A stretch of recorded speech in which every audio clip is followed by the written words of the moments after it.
And here we go, we are on board live with the Calirado kid in Nevada City. Here he is trying to case some jumps. Will he make it? Nope, not very good here at all. Now this next section, I know there's a berm coming up. Will he nail the berm? Oh, he still sucks at berms. Back to you, Joe. Why, thank you, Joe. My patented Calirado kid social distance measuring tape. Wait a minute. That's not right, is it, Matt? No, it's more like that? Oh, okay, all right. All right, we have come up to the incest trail. No, Joe. Oh. Read that again. Oh, wait a minute. Incense. All right, well, that makes a lot more sense, Matt. Jesus. All right, well, let's keep going. Guys, like this, you hold the back. Matt, you hold the front. All right, it's time for Instagram, baby. No, get your hand out of the shot, Jeremy. Yeah, absolutely. No, I don't prepare at all. I mean, I'm completely unprepared. You know this. It's obvious. And sometimes when I ride by myself, it's nice to just kind of sit down and reflect. Hey, is that the Calirado kid over there? Hey, have you told him to subscribe yet? No, I haven't told him to subscribe yet. I usually wait till the end of the video for those. Don't wait till the end, bro. I mean, if you tell them now, they're more likely to subscribe. It's called a call to action. Yeah, but it's a serious mountain biking channel, and I try to keep it classy, and I really want the content. Don't wait till the end of the video, man. Trust me, they're not gonna stick around. You gotta do it now. I mean, if you looked at the statistics, like at least some people stick around to the end. Look, we all know the channel's not classy, but it's funny, and that's what you got going for you, bro. That's what you gotta do. Okay, I'll tell them to subscribe. Jesus, let's get back to riding. All right, man. Good luck on the trail. See ya. Today I'm out in Anguine. Whoa. Huh? Anguine? Yeah. You know, it's just Anguin, Joe. Jeremy, I'm trying to sound sophisticated, okay? And that's your... Yeah, good point. Now I know for a fact, Bike Son is slowing down just so I can capture all his jumps on camera, whether he'll admit it or not. My helmet's off to you. That is impressive. Hey, psst, over here. Just turn back. This video's gonna suck anyway. Well, no, I don't want to turn back. Colorado guy can't cut it. I'm quite capable of doing this ride. You suck. It's not that hard. BKXC did it better. Shut up, cactus. Whoa. Who's this guy? Hey, what's up, man? Yeah. Devil. Hey, I'm you from the future. You're me from the future? Yeah, more precisely about 1 year from now. And good news, bud, you are gonna hit 700 subscribers. So you're from a year from now, and I'm at 700 subscribers. This isn't the 100 subscriber update. That's not great news. Sorry about that, man. This is the 650 subscriber update, not the 100 subscriber update.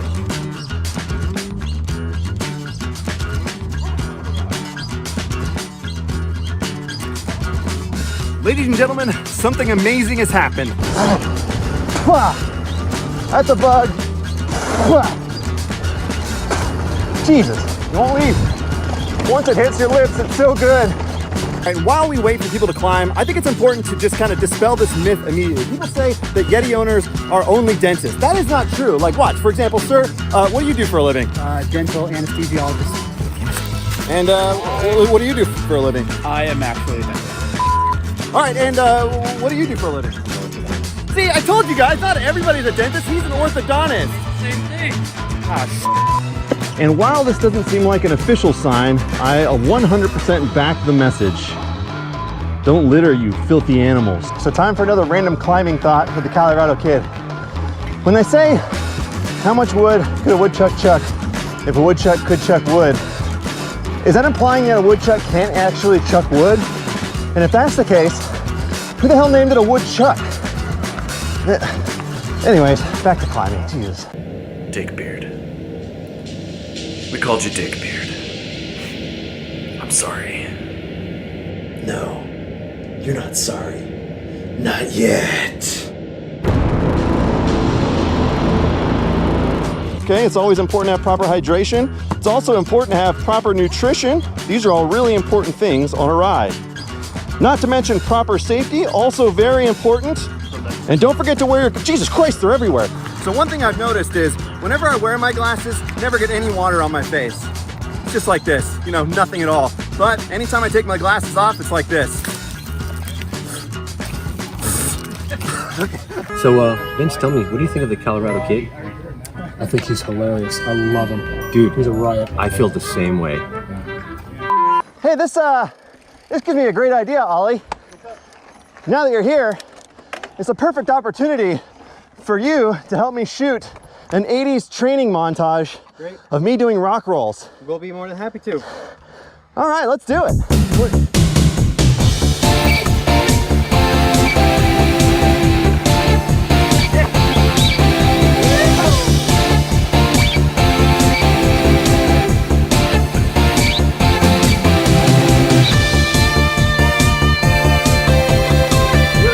One could almost consider it a one-state shred.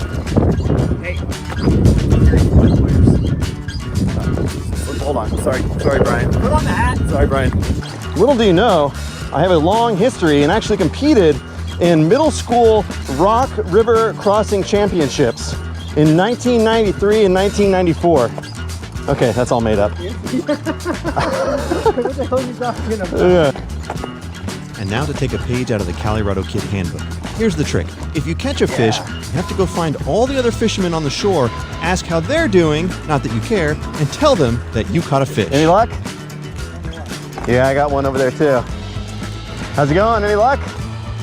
Oh man, I got one small rainbow back there.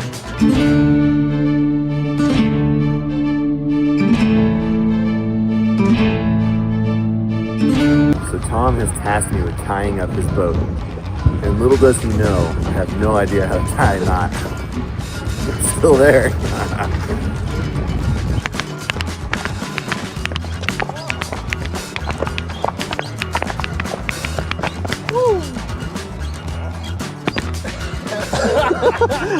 Now time for a Calirado. I can't even say my name anymore. God damn it. This whole goddamn video is gonna be an outtake. Come for the writing, stay for the commentary. Actually, I think it's the other way around because I spend most of my time talking. Come for the commentary, stay for the shitty writing. I know how to sell my channel.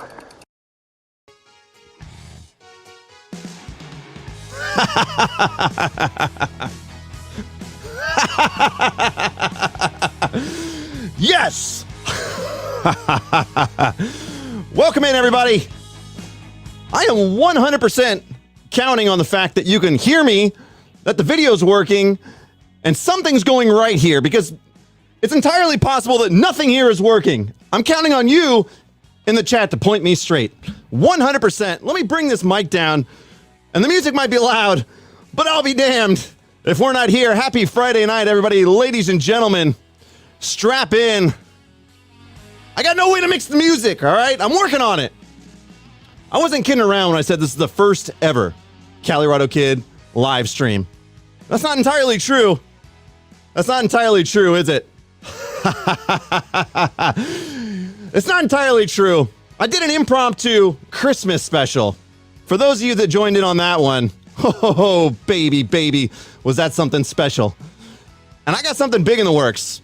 But, Cobra Kyle, what's up, man? MTV NorCal? Woo-hoo-hoo! Happy Friday, everybody. I got theme music and everything. Trailhead Troopers in full effect. In fact, I got props, too. Absolutely gorgeous. All right, I'm killing the music. Woo! Happy Friday, everybody. Thanks for jumping in. Yes, this is going to be the Friday night Calirado Kid radio show, and yeah, we'll pull these off right about now. All right, so here's the game plan, all right? I have no game plan. The original idea behind this is say I'm going to jump on, and we're going to talk Calirado Kid stuff, but more importantly, here's what I've discovered with YouTube, and you guys can probably relate. Anybody in the chat that has a YouTube channel can understand this maybe better than me. There is an instant engagement to your fan base on Instagram. You can do a story, you can talk to them immediately. But I have found that on YouTube, it is substantially more difficult to talk real time with people. You know, like, so I can comment on a video, I can maybe put a post up, but it's difficult for me to actually like have real time interaction. That's kind of one of the things I'm missing out on YouTube. And I had this idea, right? I had this idea when I first started this, that the Instagram page and the YouTube page would be concurrent. Like you would just see steady growth like this on both of them. And unfortunately what happened is, you know, the YouTube channel went way faster than the Instagram channel.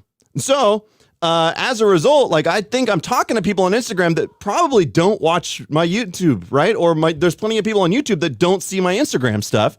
And I think it coincides, but it's entirely possible that there is no direct relation or correlation or, right? You guys know what I'm talking about. I don't know the right words for what I'm trying to say. But the point is, I thought this would be interesting to do a live chat here, have everybody jump in, and actually just have real-time feedback with everybody. Hey, Paul the Punter's got a channel. Did you guys know that? Did you guys know that? Crashing Dad, what's up, Crashing Dad? Spokesman, MTB, legends, absolute legends. Woo! So here we are on a Friday night, and this is the first official Calirado Kid live stream. And what a live stream it's going to be. I got a couple things in play. One, I've got my amazing, incredible Crashing Dad mug at hand, full of Frey Ranch, which is also really good, but I don't know if you can disclose that on YouTube. Can you? I don't know if you could disclose that you're actually drinking, but Semi Sendy's in the business. What's up, Semi Sendy? I said he should be called Full Sendy. This guy's an absolute maniac on the bike. He is a legend. We're going to talk to all these guys shortly. MTB Adventures is in here. Mediocre Biker. What's up, guys? How you guys doing? So here's the thing. I thought this was a good opportunity to kind of answer a couple questions and tell a couple stories, because one of the things we can do, all right, so they say that telling stories is the key, right? In a good video, telling stories is key. But sometimes you guys don't get all the backstory of the things that go into it. So here's an opportunity, okay? And there's a couple things I want to touch on, and maybe we will. If you guys want to ask questions about stuff about me or whatever else, we could do that too. Yeah, so I'm going to drink water on the stream then. I've got a fancy glass of water right here. And there you go, Paul the Puffer. Yeesh. So I was thinking about something, all right? So I've got this long list of video ideas, and it just keeps growing, right? So a lot of the times you'll be driving or whatever else. I don't know if you guys do this. And basically, I've got a notepad in the phone, and I'll kind of dictate it. I'll just, I'll pop in with the idea. And so basically, I've got this laundry list, and I was looking through it the other day, and one of the things that I thought was super funny, and I'm going to bring it up right now. I don't think that you guys will be able to see it, but I thought that was funny, is that the Trailhead Troopers, the concept behind Trailhead Troopers started with this simple write down: cops with mustache video. That's basically all I had on paper at that point, was cops with mustache video. And that came about because the Crashing Butthead over here and our Dickbeard saga. And so once that came, I was basically like, if I get home with a penis in my beard, my kids are just they're gonna remember it forever, for the rest of their lives. It's not a scarring thing. It's just, I don't want them to tease me for the rest of my life. All right. I'm sensitive. You guys know this. So I was able to film all that stuff in Arizona, and in a hotel room. I managed to track down a local barber shop to actually do the process, just all that stuff. You guys saw that. I don't know if you guys know this. I called several shops about that, and it was quite awkward indeed. But I got it done. I got the job done. I filmed all that stuff that night, and so I filmed all that stuff in the hotel room, and I was able to kind of shave it all down. And I remember specifically that evening of this saga when MTB Allen and The Outsider invited me to their live stream. I don't know if any of you guys caught that, but this was the night I was in the hotel room, full beard action going on. And boy, oh boy, was that was hilarious, because I had to wear a mask. I didn't quite want to reveal. Nobody knew that I had followed through with the promise. And so there you go. It was the funniest live stream. Anyways, I was able to shave all the way down to the mustache and get on the plane, get home, and be well received by my family, who I quite often disappoint. And in this particular case, I did still, but just not as much as normal, because had I had the full beard when I got home, it would have been quite awkward. Quite awkward, yes. But there we go. We pulled it off. And really, like, that was a long lead up and I'm supposed to be answering your guys' questions, but you guys can give me crap for whatever anyways. But that was a long lead up to the Trailhead Troopers concept, which was, whoa, baby, the first super chat. Okay, that's entirely possible. I'm going to screw everything up tonight, okay? I want you guys to be fully aware of this. There's buttons to click, and there's all kinds of stuff. But here we are. Thank you, MTB Rad Dad. I appreciate you, man. This guy went from not being able to make it to being early. And that's what I like. I like punctuality, punctualism. And you guys, you don't want punctures in your tire, You get the point. You know what I'm trying to say. MTB NorCal, what's up? Cody MTB. Woo! Baby. This, by the way, is my party shirt.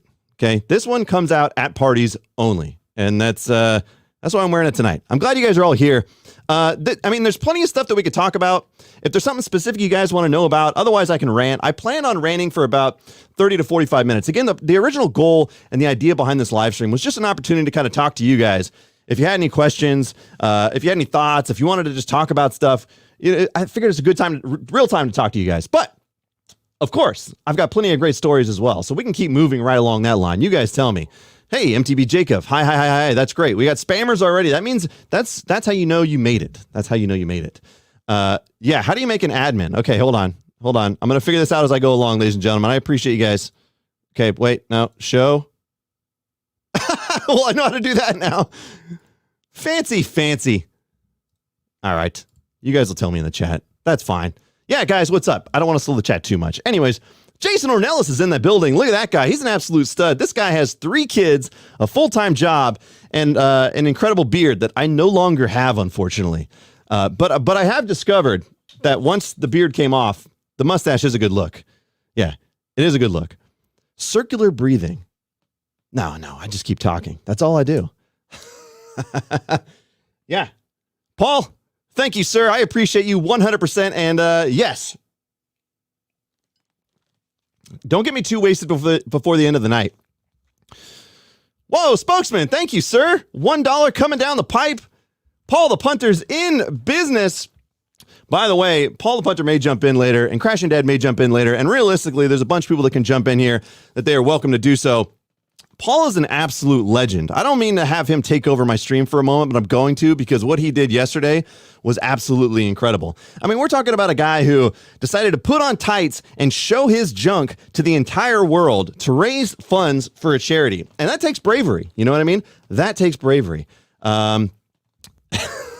Yes, I'll figure out how to do an admin in a second. How do I do that? Okay, wait, hold on. Stand by.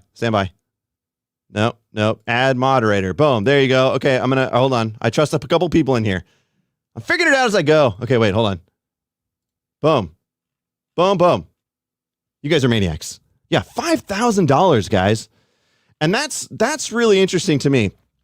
From the perspective of a creator and a YouTuber, like, and somebody that has like developed a large following, being able to do something like that with all those followers is what it's all about. Like, I didn't really fully realize that until you see stuff like that. But you go, if I can get all those people behind me, if you can wield that in the right way, that's really cool. And seeing that yesterday, what Paul did was really cool. And you guys, I don't know if you saw it. This guy pedaled with no seat. He was wearing ski boots. He was full on winter gear. He had a helmet on, a full face helmet. Paul, you've taken over my stream and I don't appreciate it, but I just want to tell you that I appreciate what you did yesterday. That was amazing. Yes. There we go. Baby, we're in business. Spike Sum, what's up, man? Dude, we got a lot of good people in here. This is the who's who, by the way. This is the who's who. MTB NorCal, thank you for the $4.99, guys. I appreciate that. That is going towards another shot of whiskey, yeah. By the way, the choice of the evening is Frey Ranch. If you haven't tried this, it's very tasty. The bottle is so damn heavy that once you empty the bottle, which means you drink it all, which I'm not going to do tonight, I promise, it is heavier than some bottles that are actually full of whiskey. There you go. And they've got a cap that is insanely heavy. Anyways, we're totally off topic. Hey, Joe, my wife says you have a great radio voice. Yeah. All right, so here's a good story behind that, all right? I'm going to catch up with chat. You guys are absolute maniacs. I love you guys being here. I really do appreciate it. Here's a story. I was going to college at the time, and I had a buddy of mine that worked in promotions at a radio station, and I said, dude, that seems like the coolest thing in the world. You get to just go to concerts and do all kinds of great stuff. And so I said, get me in. I want in. There's the ASMR part. I want in. I said, I want in. So he gets me a job. I started as a promotions rep. In Sacramento, it's 100 plus degrees during the summer. But, we're out there cutting banners and pasting them everywhere and sweating at concerts. But it's the funnest thing in the world, man. I mean, you're just playing and getting paid very lowly. You're getting paid a very little bit of money to go play. But it was fun, super fun. And so at some point I said, look, I want to learn more. I want to get involved. So I was very good technically, which has kind of led me to where I'm at right now in terms of what I do.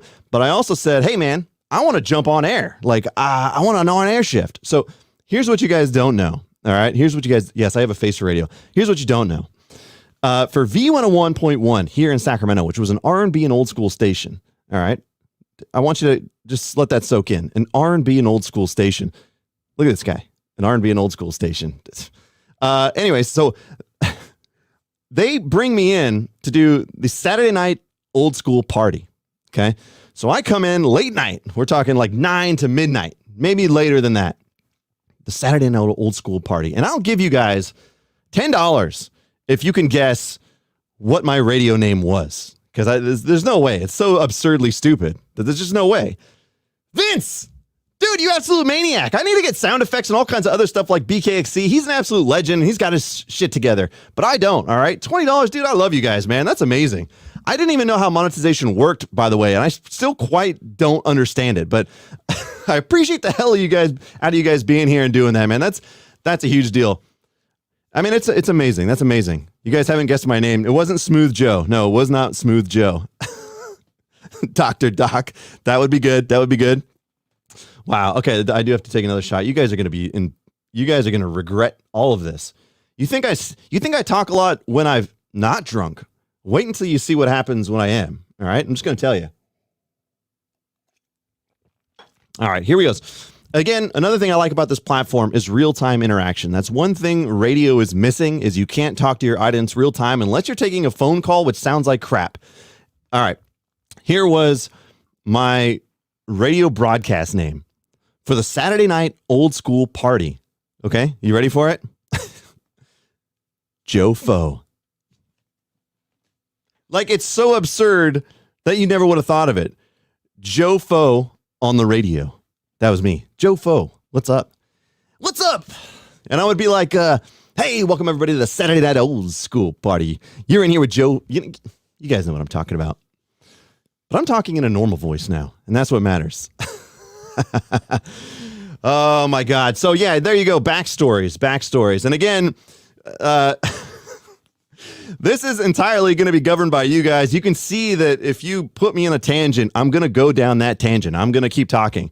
And speaking of which, again, a little bit of Calirado Kid background, and we're going to get back into some stories of videos, of shoots and stuff like that. And I'm just going to be interesting because some of these guys, if they jump in later, they could tell us some great stories.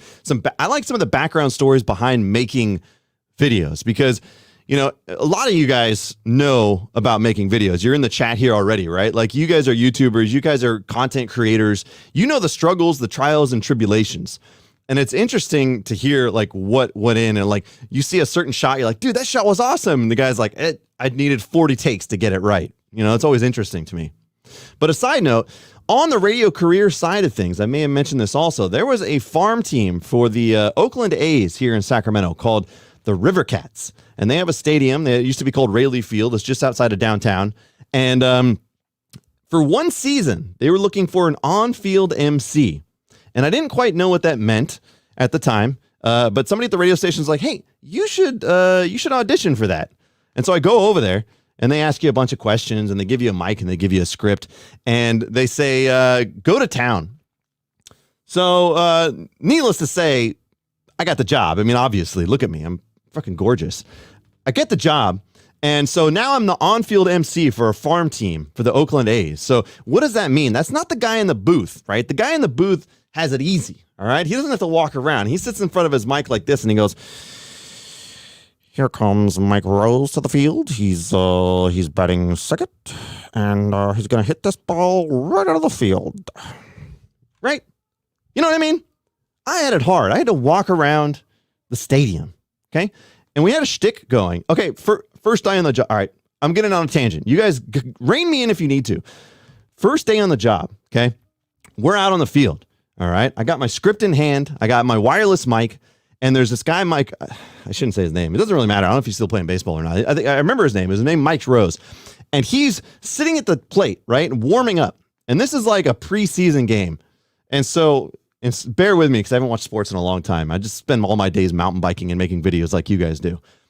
But he's warming up at the plate. And this day, it was kids were rounding the bases. It was like, pre-game, round the bases with the kids. And so he's warming up. And he's warming up with the bat, right? I don't have any props. I should have brought a prop, all right? I got a smoking pipe. So the smoking pipe is the bat. And he's warming up, and the damn baseball bat comes out of his hand, flying backwards. Bam! Right into the back of the Calirado kid's head. Believe it or not, I wasn't the Calirado kid yet. Right in the back of my head. And he smashed it. Boom! Full on cut. Blood everywhere. Like, I'm out. I didn't get knocked out, but there was just blood everywhere. All right? And so they gather me up, take me through the tunnel, take me upstairs, put me in some, like, hospital room, get me on the gurney, and I get taken off in a damn ambulance. This is my first day on the job. And they take me to the hospital in Sacramento. And I'm still like, I don't know Sacramento that well at this point. And so that was the weirdest feeling, by the way, like being in an ambulance, like facing up. So you have no like clue where you're at, what time it is, any of that stuff. And you're being hauled off. All right. And I end up at a hospital and they're like, can you call somebody and tell them where you're at? And I was like, I don't even know where I'm at. Like they had me call, I think it was my dad or my mom or something at the time. They're like, are you okay? I'm like, yeah, I think I'm okay. But like, I don't know where I'm at. You're going to have to tell them. I had no clue, like just totally like out of it. And so, of course, they're super freaked out that I'm going to sue or something like that, right? But, like, I'm not that kind of guy. I was like, that was an honest accident, right? Like, no big deal. Again, yeah, we totally got on a tangent. But, yeah, I did take a big hit to the head. You're right. That might explain a lot, War Within. Holy shit, you nailed it, bud. Spokesman, thanks for the $1, dude. I appreciate you, man. You nailed it 100%. Oh, my God. That does explain a lot, doesn't it? That does. It does. So anyways, I was an on-field MC, and I came back. They called me Shoeless Joe.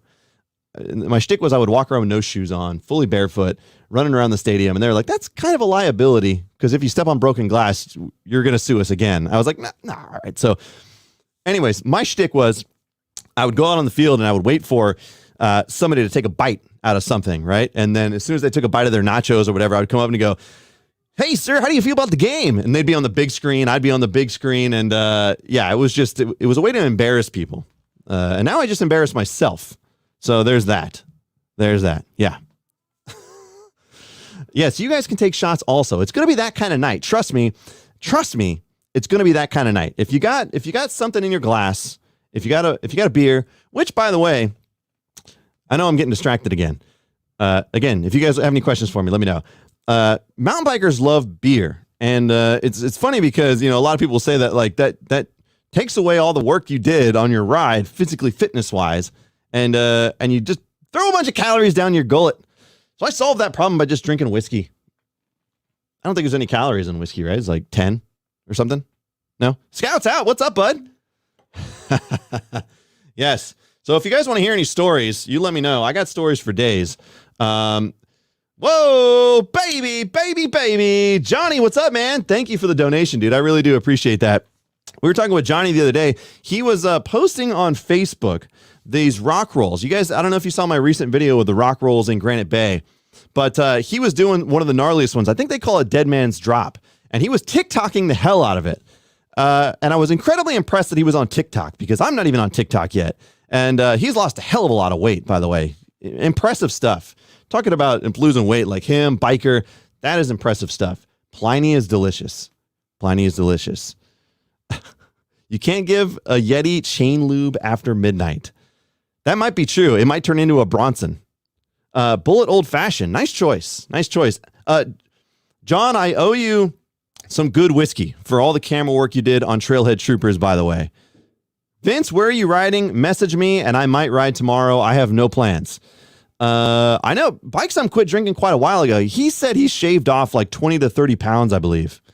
High West is delicious. Absolutely. Chris, what's up, Big Daddy? Yeah, the new video's been interesting. Okay, so let's talk about that. Woo-wee. Hey, the wife is in here, by the way. She is a good-looking wife. She's the best-looking wife. Spokesman, Steve, you're a maniac. You got to come ride with me, man. I don't care if you're out of shape. We're going to take you back to the rock rolls. Me, you, and John are going to go crush that. Hey, guys, thanks for rolling in. MTB NorCal. I never know quite who I'm talking to. It's either Sean or Dawn, the greatest boy band in the business, but I appreciate you guys being here.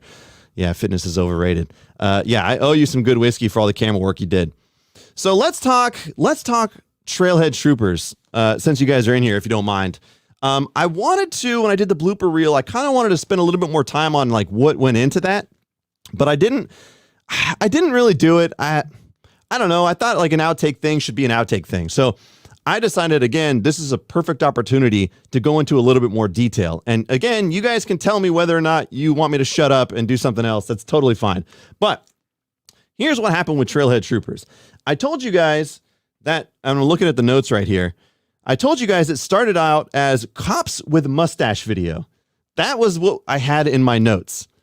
That's what I had in my notes. And so again, once the whole Dickbeard thing happened, and I had the mustache, I thought, okay, what videos can I make with a mustache? Because I have to do it. And here's the real truth. You guys want to know the real truth.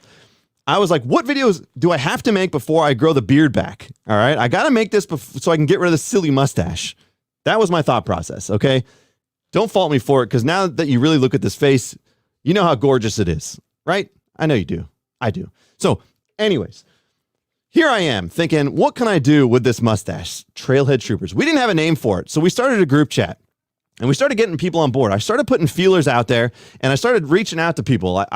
Like first, I started out with some of the people that I knew would be on board, right? Like I knew the Green Bros would be on board because they're amazing and they're around and they're super happy to help. John, I had ridden with a couple of weeks before, and I rode with him in Colorado. And so basically, he had on a ride, he was like, if you ever need camera work, let me know. He's a professional photographer, videographer, Active Life 2.0. He's in chat right now, by the way. He said, if you need help, let me know. And I literally called him the next week. I was like, look, man, we're working on something. Are you interested? And he was like, yep. So that kind of started putting dominoes in effect. And at that point, once you have a couple people on board, you gotta commit, right? You gotta commit. So you've got several people on board to film this thing. I'm like, Saturday, whatever. Now, Ashley was the pivotal point. I knew I wanted Ashley in, and I can't believe he's not in here. And you guys can all give him crap if he jumps in here. He is, I don't even know what name he is on YouTube, but he was the pivotal guy because I needed someone that could trash talk the hell out of me. And you guys know how much I like that. You guys have seen me reach out on Instagram before where I specifically want people to trash talk me for stuff. So if you guys ever see on Instagram when I put a call to action out, you know what I'm looking for. And I'll ask for it. So I needed Ashley, and he had a window. And here's something you guys don't know. Okay, here's something you guys don't know about this video. Ashley had a window of 1 to 4 o'clock. Let that sink in for a second. 1 to 4 o'clock. We pulled off all the primary shooting and the chase sequence in that video in 3 hours. 3 hours. God damn it. All right, I'm going to take a drink. Johnny, dude, thank you, man. Thank you. I appreciate you. I'm taking a drink for you, my friend. Thank you for being here. I'm letting that sink in. 3 hours. Anybody that has ever filmed anything might understand that that's crazy. We're orchestrating, 14, 15 people, and everybody out there was super cool about putting up with my nonsense because I had an idea of what I wanted to do. I am by no means an expert. That's the biggest shoot I've ever done. I mean, I was looking back at this, by the way, and you're talking about a guy who 3 months ago was filming POV only, basically POV only, with some creative jokes and everything mixed in. And I look back at those, and I still like all the videos I do. Every single one, they're incredible, and they should be millions of views. But so basically, we were able to film that within 3 hours, and I totally lost my point, didn't I? Damn it! I saw a gorgeous man jump into chat here, and we might have to jump in. But we were able to pull this off. We were able to orchestrate this entire thing. War Within, thank you, man, for the $5. I appreciate you. Woo! Another side note, and you guys can tell me where I got diverged from, because we got a special guest jumping in here in just a moment. But I want you guys also to know that within that 3 hour time frame, I had a basic idea of what we wanted to shoot. I'm not an expert, so I haven't had storyboarding experience or anything like that. All right. So we're in here filming this thing, and a lot of that, almost 98% of that is improvisation. And somebody in the comments was basically like, you should have told your actors to get the lines better. I'm like, there were no lines. We were improvising everything. And it was impressive. So with that, we're going to jump in. We've got a couple people on board tonight, I think, and one of them is an absolute legend. I'm going to bring him in right now because it's a perfect time because I've been ranting for way too long, And you guys in chat are incredible. If you guys, have anything you guys want to talk about, let me know. But there's a really, really good looking guy here. And he's got an accent that's better than mine. And he's going to jump right in. And he's not wearing tights, unfortunately, and his legs are sore. But let's jump in. Paul, what's up, man? Oh my God, look at this. You can tell that I live by myself. Hey, Joe, someone just Mike on a bike, $6.90 super chat. Let's see the drink, please. Mikey, thank you, my friend. Hey, you guys are incredible. I wanted to come on because you were such a staple in my live stream yesterday. So I'm giving back. I'm giving back my time. And also, I too have a Crashing Dad camping mug. It's filled with a little something.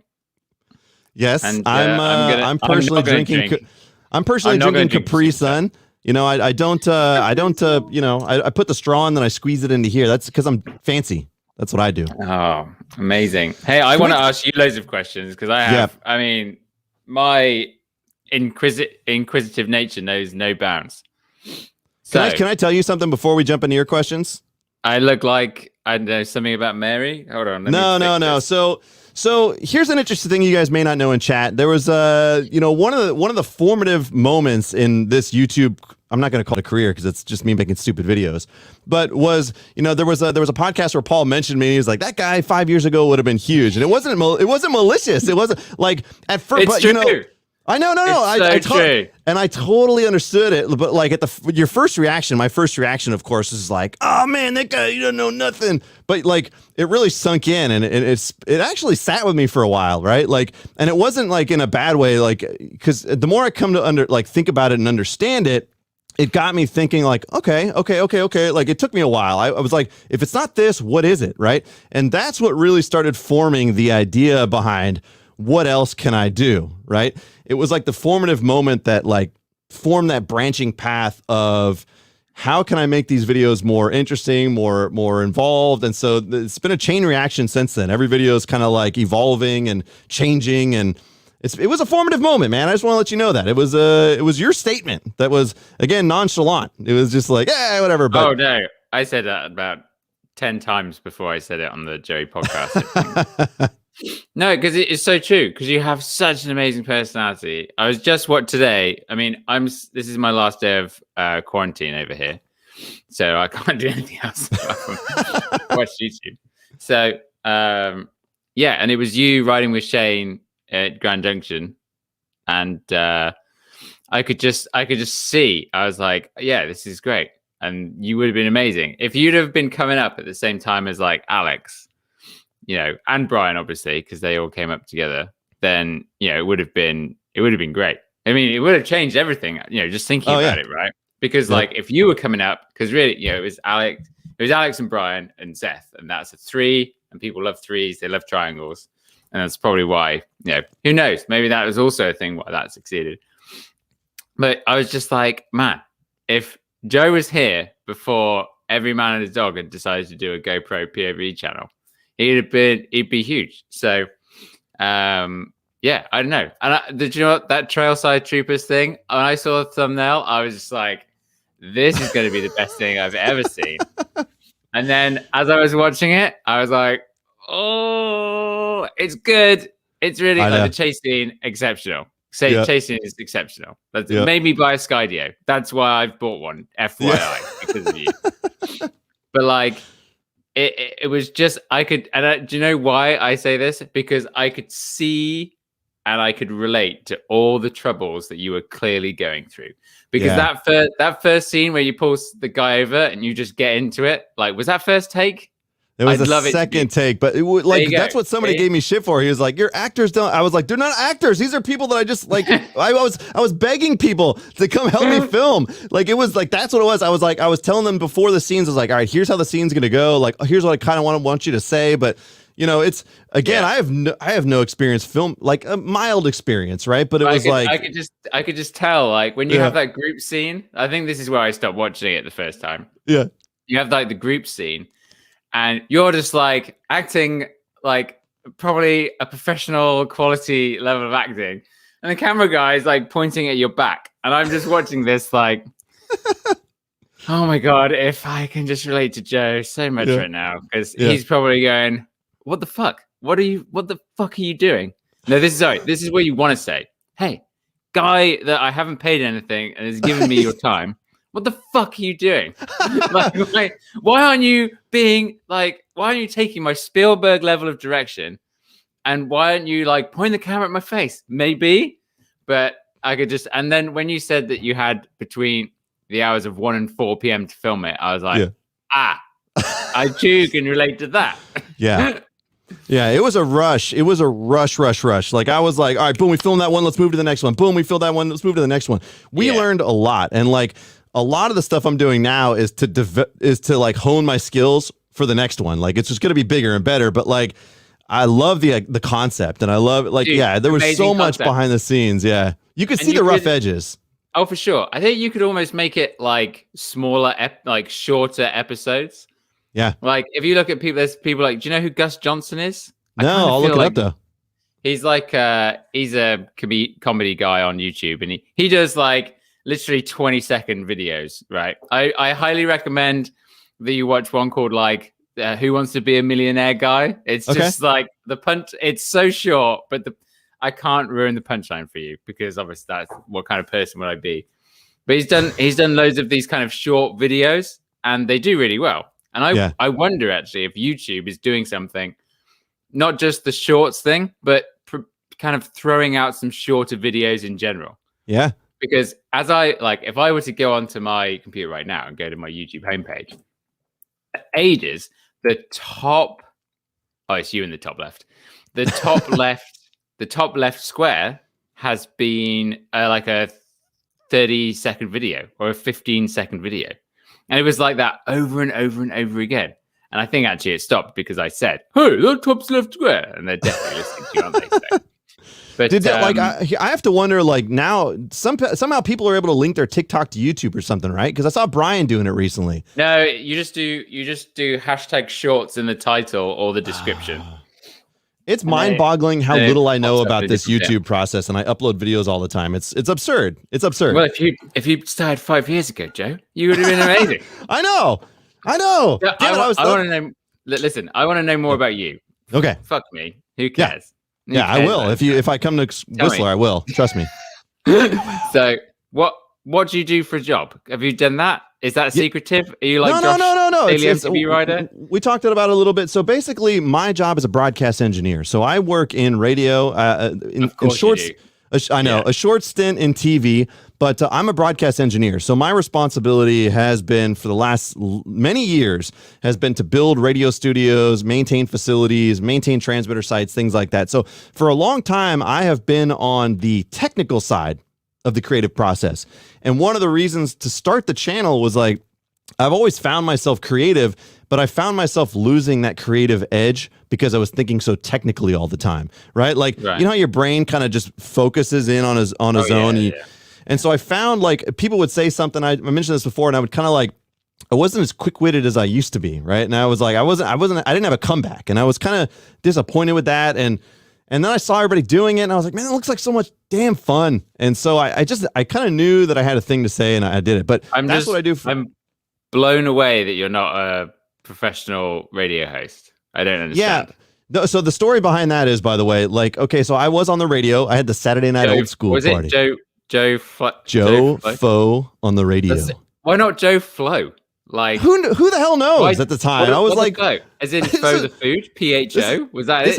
This had like Joe F-O, like my last name's Foft, so it was Joe Fo, and I don't know why we came up with it. Oh right, okay, that makes more sense. But yeah, so we came up with this idea, and I was just rolling with it, and it was like I would be like, I still have tapes, by the way. I've got in the garage. I have tapes of air checks, and it would be like this: "Welcome to the Saturday Night Old School party. You're here with Joe Fo." You know, like that sort of stuff. I just like it's like you open up a book like radio hosting 101, and it's like, do this voice. Like, that's what I'm saying.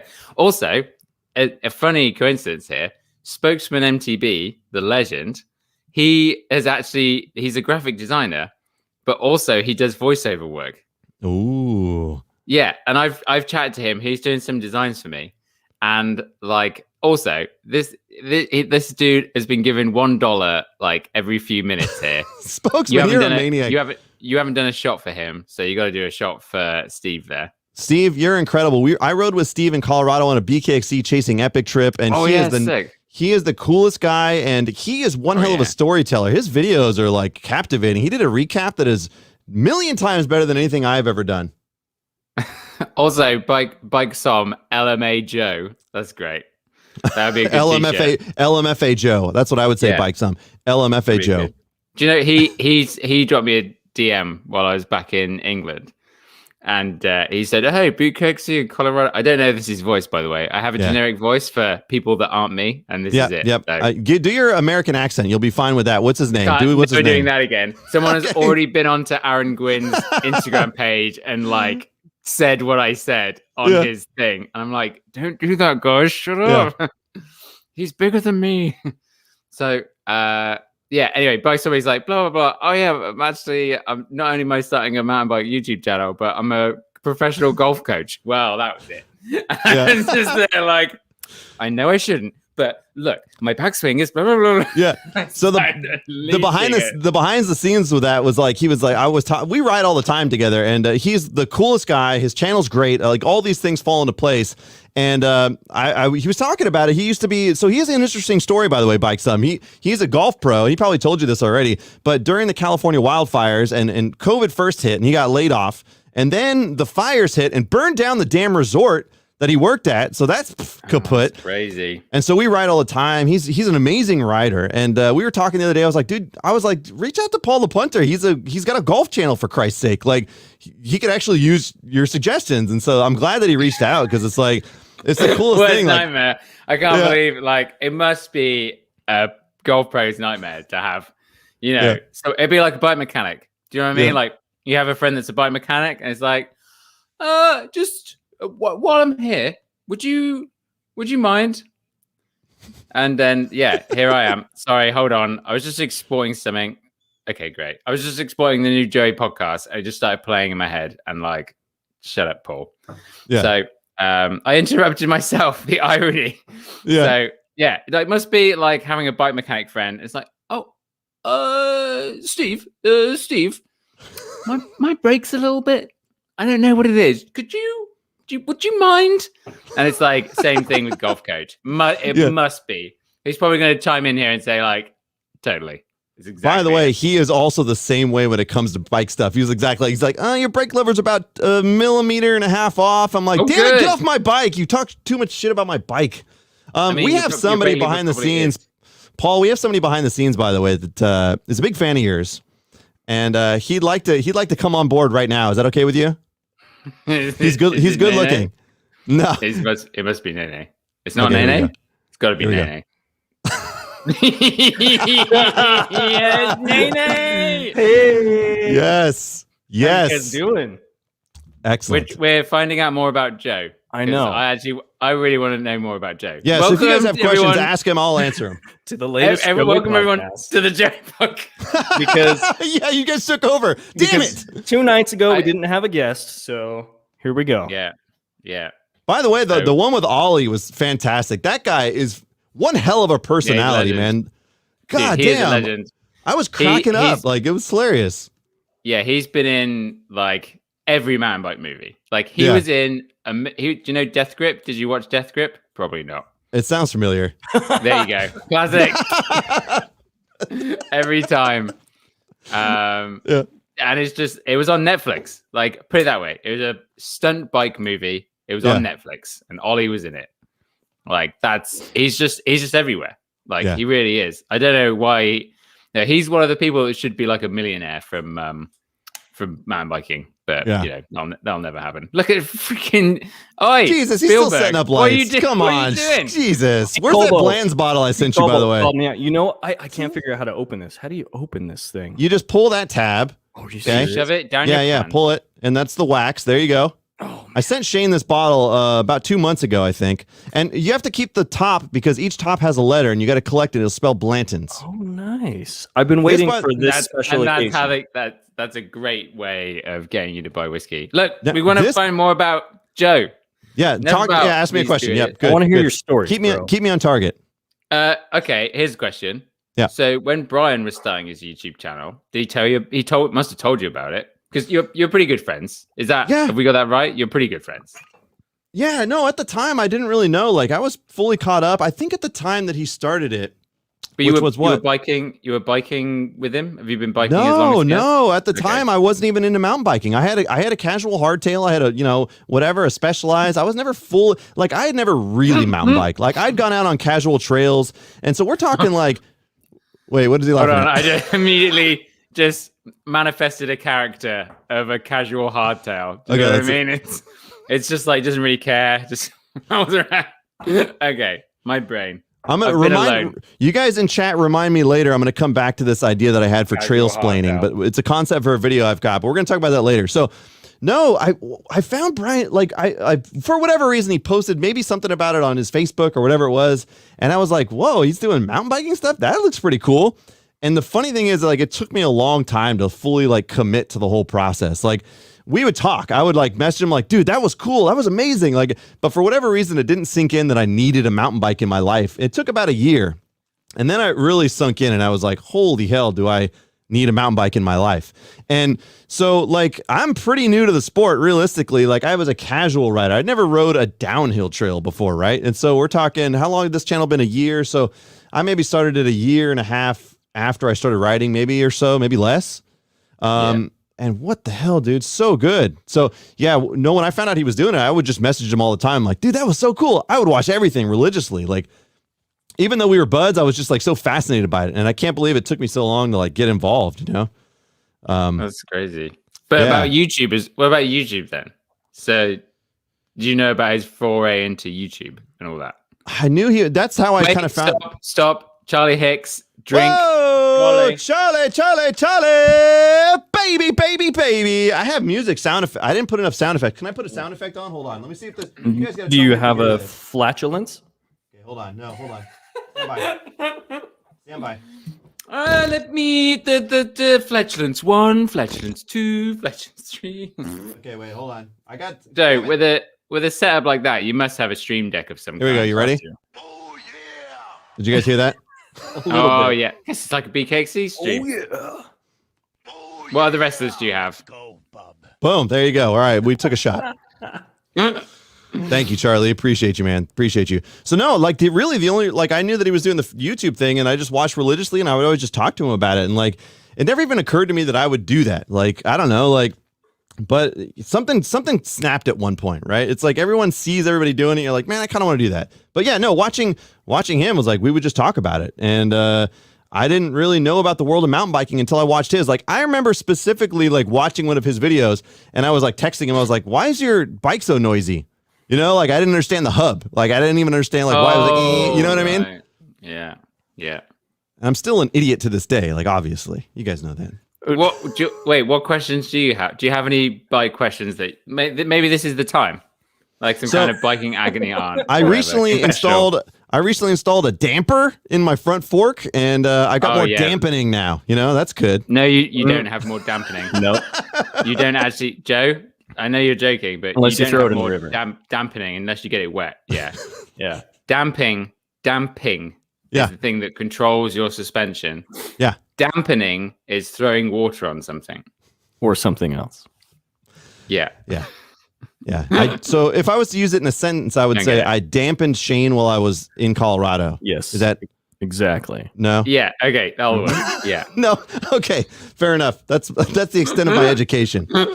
But here's the thing. I am slowly learning about bikes as a result of like doing stuff. So I bled my brakes the other day for the first time. I'm an idiot. Like, I'm very much like Brian in that regard in terms of bikes. Like, give me a bike, I'll ride. I'm happy to be out there. What excites me about riding is being with people, like experiencing new things. I love the sense of adventure. So I know there's like tons of different types of riders, right? Like you have and I like it all, but you have certain guys that only like to do jumps or only like to do downhill, and that's amazing. And there's guys that just love XC, like that's amazing. I love adventure stuff. I like to me, like getting out in the backcountry and getting lost is like, and seeing something I've never seen is like what. I don't want to say what excites me the most because that's inappropriate, but like we'll go down a weird tangent, but you get the point. Anyways, I got on a tangent. How long have you been mountain biking now? has to be like two and and a a half half years. Yeah, about 2.5 years. I actually just did the maths. So I don't want to make you feel, inadequate or anything, but I did just add 1.5 and 1. Oh. So no big deal. You know what that is? I heard. I don't want to say British, but like, is that racist? But like, the UKians are good at math. No, is that? Yeah, sure. We'll take that, and Paul's regretting this immediately. Yeah. So you watched a lot of Brian. What was your reaction when he was like, "Hey, everybody, I'm quitting my job, and you guys are gonna help me"? Ooh, did you call him up? You're like, "Dude, what the? I've been watching your mountain bike videos. What? They're not that good. What the fuck are you doing, you idiot? Potsandpants.com. Pots and pants. You got like 1,000 subs, you idiot. Pots and pants. No, I mean, like, really, I think I had the same reaction everyone else had, which is like, I wish I could do that. Like, everybody that saw that was like, probably had the same reaction. Was like, dude, that is amazing. The balls on this guy. And I've seen them. They're not that big, by the way. The balls on this guy. Yeah, so no, I had that reaction. I was like, that's incredible. I love that. I love the idea of somebody taking a thing they want to do and doing it. Like, we exist in a world where people can make a career off of this, like doing what they love to do and nobody telling them that they can't. Like, that's so fascinating to me. It's fascinating. Yeah, that's true. So how much money, as one of his best friends, how much money did you give him to support him with? I mean, sexual favors or money? Are we being specific?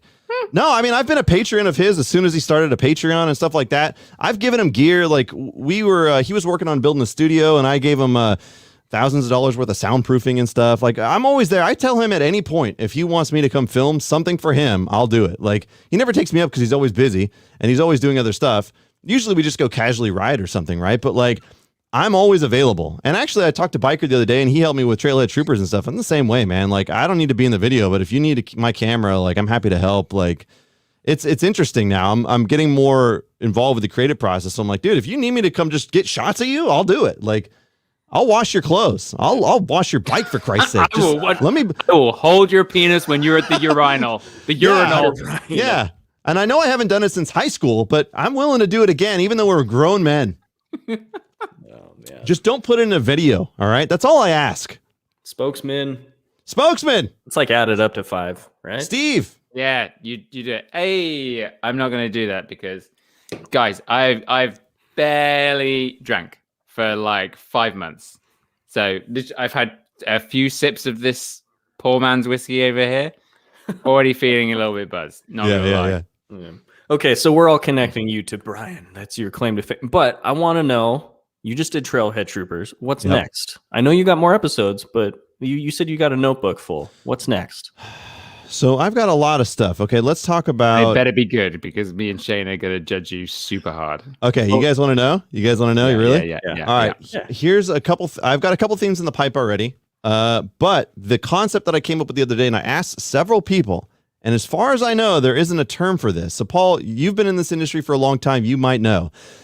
I was asking Brian the other day, and I asked... I might ask Shane also. I said, what is the term for when somebody goes up on the trail with you and they won't stop explaining the trail to you and you don't care, right? Like, where it's like, oh, this, you got to watch your left. You see the bush. There's going to be a rock on the right hand. Like, they've fully explained the whole trail. And do you have an answer, Paul? Is there a term? Because I got a term in my head now. Like trail splaining or something? Whoa. Like mansplaining. Yep. But trail explaining. My answer was pulling a Kyle, because that's all he does. Pulling a Kyle. But I like He's not in here. I love people telling me what's coming up because, like, I'd rather know. I've been towed into things. It's like, yeah, just do this, and then like I literally shat myself. So, yeah. You know. I wear diapers on a ride, so I avoid that problem. Well, I don't avoid it, but I just kind of have a. No, they're called chamois. You're not meant to shit in them. Like, you can actually reuse them, Joe. They're just padded shorts. I saw you put butter on your nuts during the middle of the stream yesterday, by the way. I just want to confirm. No, you didn't, because I went straight off camera to make sure. You son of a bitch. Okay, so that's crucial, dude. If I couldn't believe, I'm so glad that I realized I'd done that. Shane will know. He definitely buttered your nuts. You got to butter it up. D's nuts. Geez Louise. Okay, so trail splaining. So I have an idea to film a trail splaining video where I basically, like, I'm the doofus going up to everybody and explaining. And now, like, I could offend a lot of people, but I don't care. And then you saw my like Walking Dead with hikers is one. Like that's that's just a note. I'm just gonna so think about that visually in your head, right? Have you thought about going? Have you thought about going to Asheville, North Carolina? Because I just can't. Like as I said in this other podcast, it's like the love story that you just really want to happen. Yeah. As far as I'm concerned, you and Bobo together, like, oh my fuck, it's like you are looking for each other. Can I be honest with you? Like, okay, 2 months ago, maybe. How much money do you have? Can you take 2 weeks off? Go and do it. Wait, I'll no, do it's it. snowing over there. It's snowing. Fly him over to you. He hates flying, so it's hilarious. No, he doesn't make mountain bike videos anymore, Paul. You know that. He does. I know, I'm just kidding. I'm just kidding. He makes comedy videos. Here's and a behind. You can punch out 10 videos a day between the two of you. Here's 10 videos a day. Here's a behind the scenes story, okay? And Shane, why are you always blurry? Get your damn camera set up, for Christ's sake. He's not blurry. Why is it focusing on your mic? All right. So here's the behind the scenes story. I told my wife maybe 2.5 months ago, I was like, here's what I want to do. I want to collab with this guy. And it was Bobo, because I saw what he was doing, and it's like, I respect the hell out of what he's doing in terms of planning. He actually plans. He's got his shit tight, right? And me, like, you could tell the buffoonery behind it. Like, there's an edge to it because there is an element of improvisation. Like, and El Bobo's so well planned. Like, I want to learn from the guy. I've actually talked to him. He recommended a couple books for me, but I told her like a couple months ago, I was like, I really want to collab with Bobo. And I reached out to him. I was like, hey, if you ever need a guy on the street in your MTV news, call me. Like, I want to do it. Then he hasn't hit me up yet. He hasn't done one yet. I don't know that he takes me seriously yet. Right. Sometimes he hates doing them. Yeah. Like, I know what, because they're a lot of work. And it's just a hell of a lot of work. He just wants something that's not a lot of work. That's why. Like, I'll speak for him.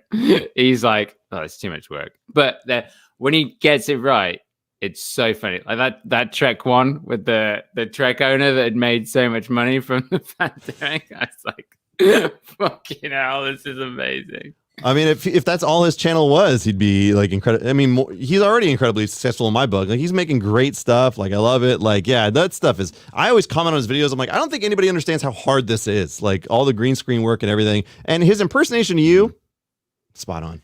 It got better. He practiced that a lot, let me tell you. From what it was when he came here, I was just like, what the fuck are you talking about, mate? Yeah. That's an Australian accent. Australian. You're doing. I was like, do you realize, mate, you're doing an Australian accent? But then when he did that thing, he didn't tell me about it. I was literally watching the episode, and it came up. And I was like, his Brian impersonation was also spot on. oh my god, isn't it? I text Brian. I was like, go watch Bobo's video right now. Yeah. Dude. He did it. He did. Yeah. He did it on a live stream with Steady Spin, and Steady Spin just goes, "Hey, Bobo, do your impression of BKXC," and I'm like, "His what?" And then he just without a breath, he just goes, yeah. And I was just like, oh my god, it's him. But what is he? I think Bobo asked, because I was like, did Brian ever get like annoyed about that? And he said something like, he's a yes machine gun or something like. Has he ever said anything like that to you, Joe? It was something like that. It was just like, he obviously, Brian's completely comfortable with himself. So that's not going to offend him. No, but I think we all have pretty thick skins. Like, he especially, like, he's a guy like me too, like you guys. It's just like, we're all joking. We can get it. Like, it's hard to offend. Nah, no, I get offended. I for sure get offended. I call Shane up all the time and be like, this fucking idiot has commented. Said that I changed. Saying, I don't know who I am anymore. Yeah. Do you think I know? No, I'm human. I'm as human as they come. Yeah. Anyway. I told my wife when I first started the channel. I told my wife when I first started the channel, I was like, the moment I start getting dislikes is the moment I know I've made it. That's how my optimism is. I was like, yes, I want people to just like go, what the fuck did I just watch? Who is this? That means my video is reaching somebody other than the guy next door. Yeah. Anyways, that's one way of looking at it. I hate it when it happens. When I put like an amazing video, and sometimes I get dislike, in less time than it would take to watch the whole video. And I'm just like, you serious? Like, you wouldn't even watch it? And you're like, no, I don't like this one bit. Yeah. Like, screw you. We have Ashley in the chat, by the way. Ashley is the legendary shit talker of Trailhead Troopers. Thanks for jumping in, man. I told him to come in here and just like talk me down and make me cry. The moment like I found out how good he was at trash talking real time, like on the fly, I was like, I need to incorporate him. So expect him in more videos, because if you ever need to be talked down to, you guys let me know. I'll hire him out to you and I'll charge a minimal fee. What's his screen name? He's Crispy? Gold Hill K9. Gold Hill. Gold Hill K9. Something to do with dogs? Something to do with dogs? I don't think he YouTubes at all. Like he's a Whoa! Spokesman, War Within. Cheers. We all have crashing dad mugs, don't we? Oh yeah. Let's put it up. It's because hold on, here we go. Cheers. Crushing dad mugs. Wait. Go crashing dad mugs. What? Yes. Perfect. What is it, Shane? Oh no, I was just saying that's the next song. Trailers, crashing dad mugs. Hey, by the way, if anyone hasn't hit the like button yet, there's 53 people watching. There's only 30 likes. That means there's at least a deficit of 23 people. So go and hit the like button. Oh, it's already starting to come in. That's great. Ooh, also, nicely any super chats above $5 for the fantastic Joe, he will drink for you.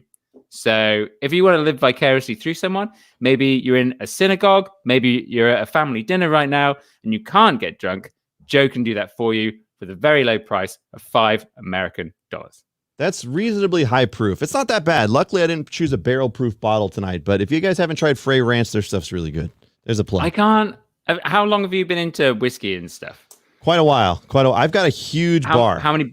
Yeah, do you? I've just not ever kind of taken the leap of investing into that stuff. It's better than beer. I wouldn't. If I would send you a bottle, but it would be an intro bottle. If you liked it, okay.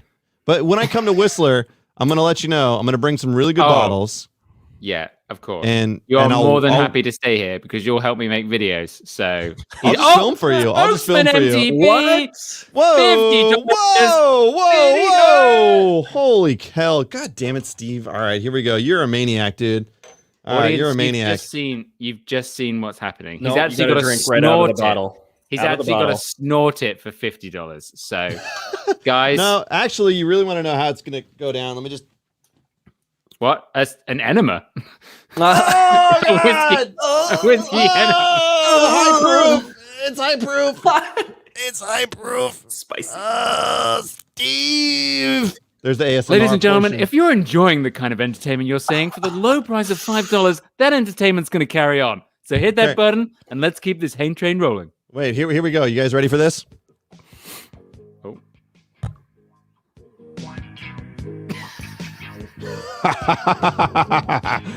Welcome in, everybody. Happy Friday night. Thanks for live streaming. Woo! Baby. Woo! We're here to entertain the hell out of you. And I got a special guest behind the scenes just in time for this ridiculous scene. You guys ready for him? All right, we got somebody special behind who is, by the way, let me get these are all sideways. This is a guy who's not only absolutely incredible, but he has competed with me for the second greatest mustache in the mountain biking YouTube game. And I'm here to tell you, I have won. And here's why. Dude, I picked the worst time to get in here. Joe, I'm so disappointed you didn't tell me about this weeks in advance. Actually, it only takes me about 3 days to grow a mustache, half as good as 10 times better than yours. But anyway, I heard we were having a Joey podcast reunion and that Joe was hosting it. So I was very excited. Yeah, I'm just going to let you guys take over. I'll be back in a bit. He's going to do all the work. We're having a reunion with non-quitters. Oh, okay. See you guys. Bye. Hey, Trail Features just dropped to $350. That's not enough. Whoa. Joe, you do not drink. You do not drink. We have limits. We have standards. By the way, we call Trail Features the good Joe around here. He's much more sober and competent than I am in any shape or form. So we know this going in, 100%. We actually have to distinguish between the Joes in my household when we talk about them. Seriously. What do you call me? Do you not use usernames as a reference? Tonka, Calirado, Trail Feature. Yes. Mm-hmm. Yeah, TF. Yeah, for sure. I'll just have to assume I'm the good-looking Joe. That's how you describe me to your wife. Oh, wait. She already knows. Yeah, she does. Wow. Sorry, Josh. Sorry. What's up, man? Good to see you. Good to see you guys. Did he oh, freeze? was that? Yeah, that was Joe. I was on stream. Just us now. Wait, guys, let's just freeze with him. Okay. You, dude. Hey, good to see you. Yeah. Oh, look what's happened. Whoa, downhill dummy. Good to see you, brother. Woo, baby. There you go. Double D as his friends call him. Double D. Guys, I don't have my LaCroix. I need to get in on this drinking game. Anyway, Joe, congrats on 1 year. Thank you. I'm so excited. Of all the YouTubers that have shaved things into their beards that are not appropriate for work or home life, really, you're my favorite, man. I just want you to know that. That's a lot of qualifiers, Josh. Yeah. That's and I appreciate it no matter what. Yeah. Thank you, man. What was your favorite video apart from Trailside Troopers? Man, you know what? Like, it's one that will never gain traction, but I did a video in Mexico that was cool, but the video that I had the most fun with was we chartered an Amtrak from Sacramento to Oakland. And so I got the Yeti hooked up in an Amtrak. And then I met my buddy halfway in Vacaville. We rode down to Oakland. We jumped off the Amtrak. We rode through downtown Oakland up to Joaquin Miller Park, rode Joaquin Miller Park and back down. And it was like a proper, just into the unknown, just riding through the city. And I was kind of inspired by when Brian and Alex, yeah, they went to San Francisco, right? And so that idea of just navigating a city that you hadn't really explored on a bike because you see it so much more intimately. It was really interesting. And it's not a great production. Views. Yeah. And I got loads of views. Huge benefit. Yeah. It was so super anytime fun. You switch it up, that does well. And that is why the Trailside Troopers, man, I love that video. And I think it was Paul who said this has great potential. I'm like, absolutely. Mm. Yeah, I think you should make I think you should make it a longer thing and just have individual situations. Do you know what I mean? Maybe you have kind of two people and they're committing the felony, and then our Trailside Trooper comes along and it's just like, what the hell are you doing? Because that's what the audience person would want to do. Do you know what I mean? Maybe the friend that gives too much advice or something like that. Do you know what I mean? Unsolicited advice. It comes over and writes a ticket, shut up, man. Or something, I don't know, something like that. And you could see the rough draft. Basically, that episode was basically a rough draft of what it could be. And the goal is eventually to have the biggest set of cameos ever made in the mountain biking community. You can see, I've already talked to Shane about being since we're all kind of remote, but I want him to be the dispatch. So he's going to be dispatch in the next episode. And so I've talked to Ashley. Here's a secret for everybody that jumped into this live stream. You're in on way ahead of the game on the next episode. Ashley has an attack dog. And there is a rumor that I'm going to get attacked by an attack dog. I want to be completely clear about this up front that I might die for the production of this next episode. Whoa! Speaking of Ashley, holy hell, man. Oh, yeah. There you go. $75, dude. I'm definitely drinking on that one. That deserves it out of the bottle again. Shane, why did you just type Donald Trump into the chat? Oh, T. Colbo. T. Colbo sent me this video of this kid putting a plunger on himself. Oh, that burns. Donald Trump. That burns. Gosh. Right out of the bottle, this guy, that is a highly allocated bottle, Crashing Dad. That's hard to find. I just want you to know that. It's delicious. Josh, here's what I need from you at this moment. I need you to give Shane some advice on how not to die on a Walmart bike in Moab. Oh, tomorrow. I'm not the person to give advice to. Do it, man. Shane, just go full send. That's all. Just like Joe and his beard, just channel the full send and just do it. We'll see. We must also remember and never forget that Joe Josh has said he will ride a Walmart bike down Hangover in Sedona.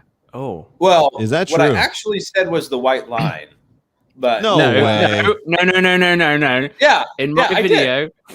video where we all session Hangover, you say I would do this on a Walmart bike. Yeah, I will. Okay, there we go. I just want to. I know you would. I feel like it's a Not good this one. storyline. I want to keep it going. This, I want this the Eve. Walmart bike is the Nah. biggest piece of junk I've ever ridden. that's Is the it the But I have- bike? Yeah, I have one. I'll do it. Yeah. Hey, why Nice. why was there only one riding clip in the video? The rest of the riding clips weren't that entertaining. There should have been more. I can admit that. Because it's like it's a pretty like it's not a cruisy trail, that double down one. No, there's some chunk to it. Oh, okay. Yeah. Just how long can you hear me be like, Forever. That's what they want to see. Look, Here's what I built an entire channel off that. Don't worry about it. Here's what I would have liked to like. That entire video could just been like an 8-minute re-clip of your seat breaking, like just over and over and over again. I would have been okay with that. I mean, you know those Did you videos where bend it's it? like the same thing happening for an hour. Oh, it's there. oh, dude, it's there. You know what? I It took looks so sad. I took the Walmart bike to a mechanic, and I was like, "What do you think is going to fare the best out of all this?" And he was like, "Oh, maybe the saddle won't break." And then your video came out. All right. Yeah. So much for that. Honestly, Shane, here's the thing. You don't know how bad it's going to be because like anything you think will be bad, it's just going to be worse or like way different. Like, for instance, you're probably worried about the suspension. Now I know, like, I would worry way more about the drivetrain. Like, that thing's going to break or the chain's going to fall off.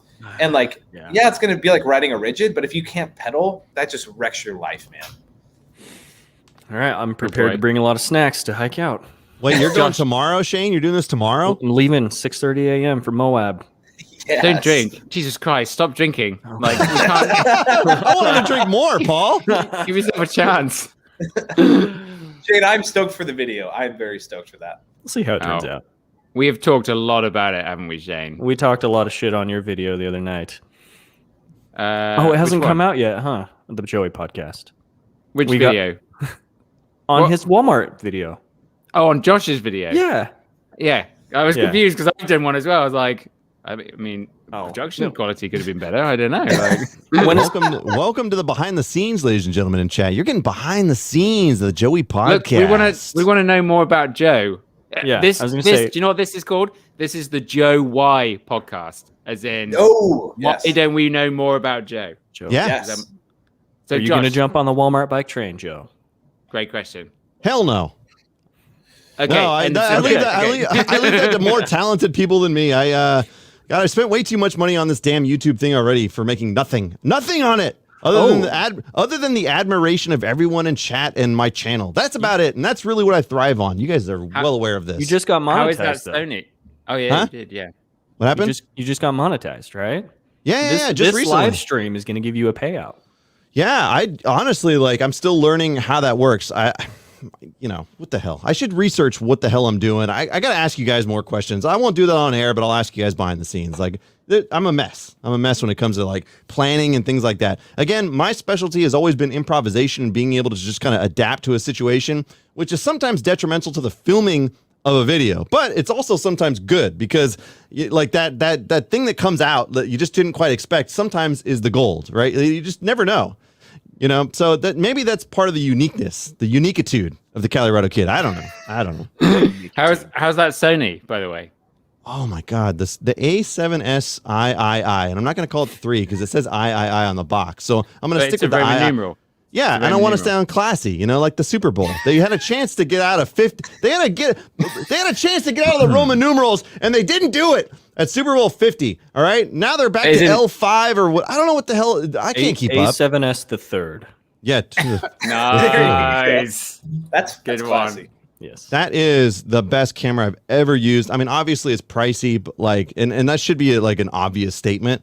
But I've found myself shooting stuff because I wanted to play with it. Okay, that It came off wrong. I'm uncomfortable right now. This is not good. But you know what I'm saying? Like, it's a new toy that like you originally like you get a new expensive thing and you're like, what can I do with this? And now I'm like, I was out filming. We went out to Pacifica, and once I edit that video, like I was with Bike Some with some other guys. These guys were shredding while I filmed because I don't know how to ride, and so I was filming the 4K 120 while they're doing jumps, and we got the Sky Deal behind us shooting down with the ocean in the background. And like, I might try, and you guys will be impressed with this, I might try my first voiceover on a video. You haven't done one yet? Hell no. I'm too gorgeous to do a voiceover. Look at me. I should be on camera at all times. You got to 1,000 subscribers without a voiceover. Wow. Well, that's pretty impressive. It's pretty Here's impressive. here's another thought for a Josh side did video. it in his garage. I was going to say, did he use garage videos? Because then I wouldn't be surprised. Let me check. Background check right now. He did. Got it. Yes. Sorry, Joe. Yes. Yeah. I had an idea for a video where this is totally stupid. This is where my mind goes. Like, I'm like, let me do a voiceover to be like, welcome. This is a brand new video. And then I like take over and I'm just in front of the camera, but we'll cover that later. Yeah, but yeah, I'm trying new stuff. I got on a tangent. You guys got to keep me under control. I can wander. I can relate, so don't worry about it. Yep. It'll be my first voiceover. I think I've got an idea for that video. All right, Joe. Go on. Oh, I got a question for you. You're 1 year into YouTube. 1 year ago, what like in the last year has surprised you most about being a YouTuber? Like going in, what did you think it was going to be like? And a year later, what are you thinking? It's funny because when you first start, my idea is like, oh man, I'm gonna like make some money off of this, or like, right? Everybody kind of has that idea of you're gonna make some, but really, what I learned very quickly was what was more important to me was the community building, like being able to reach out to people and have people to react to and talk to in a real time situation. Like building that community is far more important to me than anything else at this point. Like that's been so cool. Like look at the people that are in this fucking live stream for some guy who has no subscribers and barely any views, right? Respectively.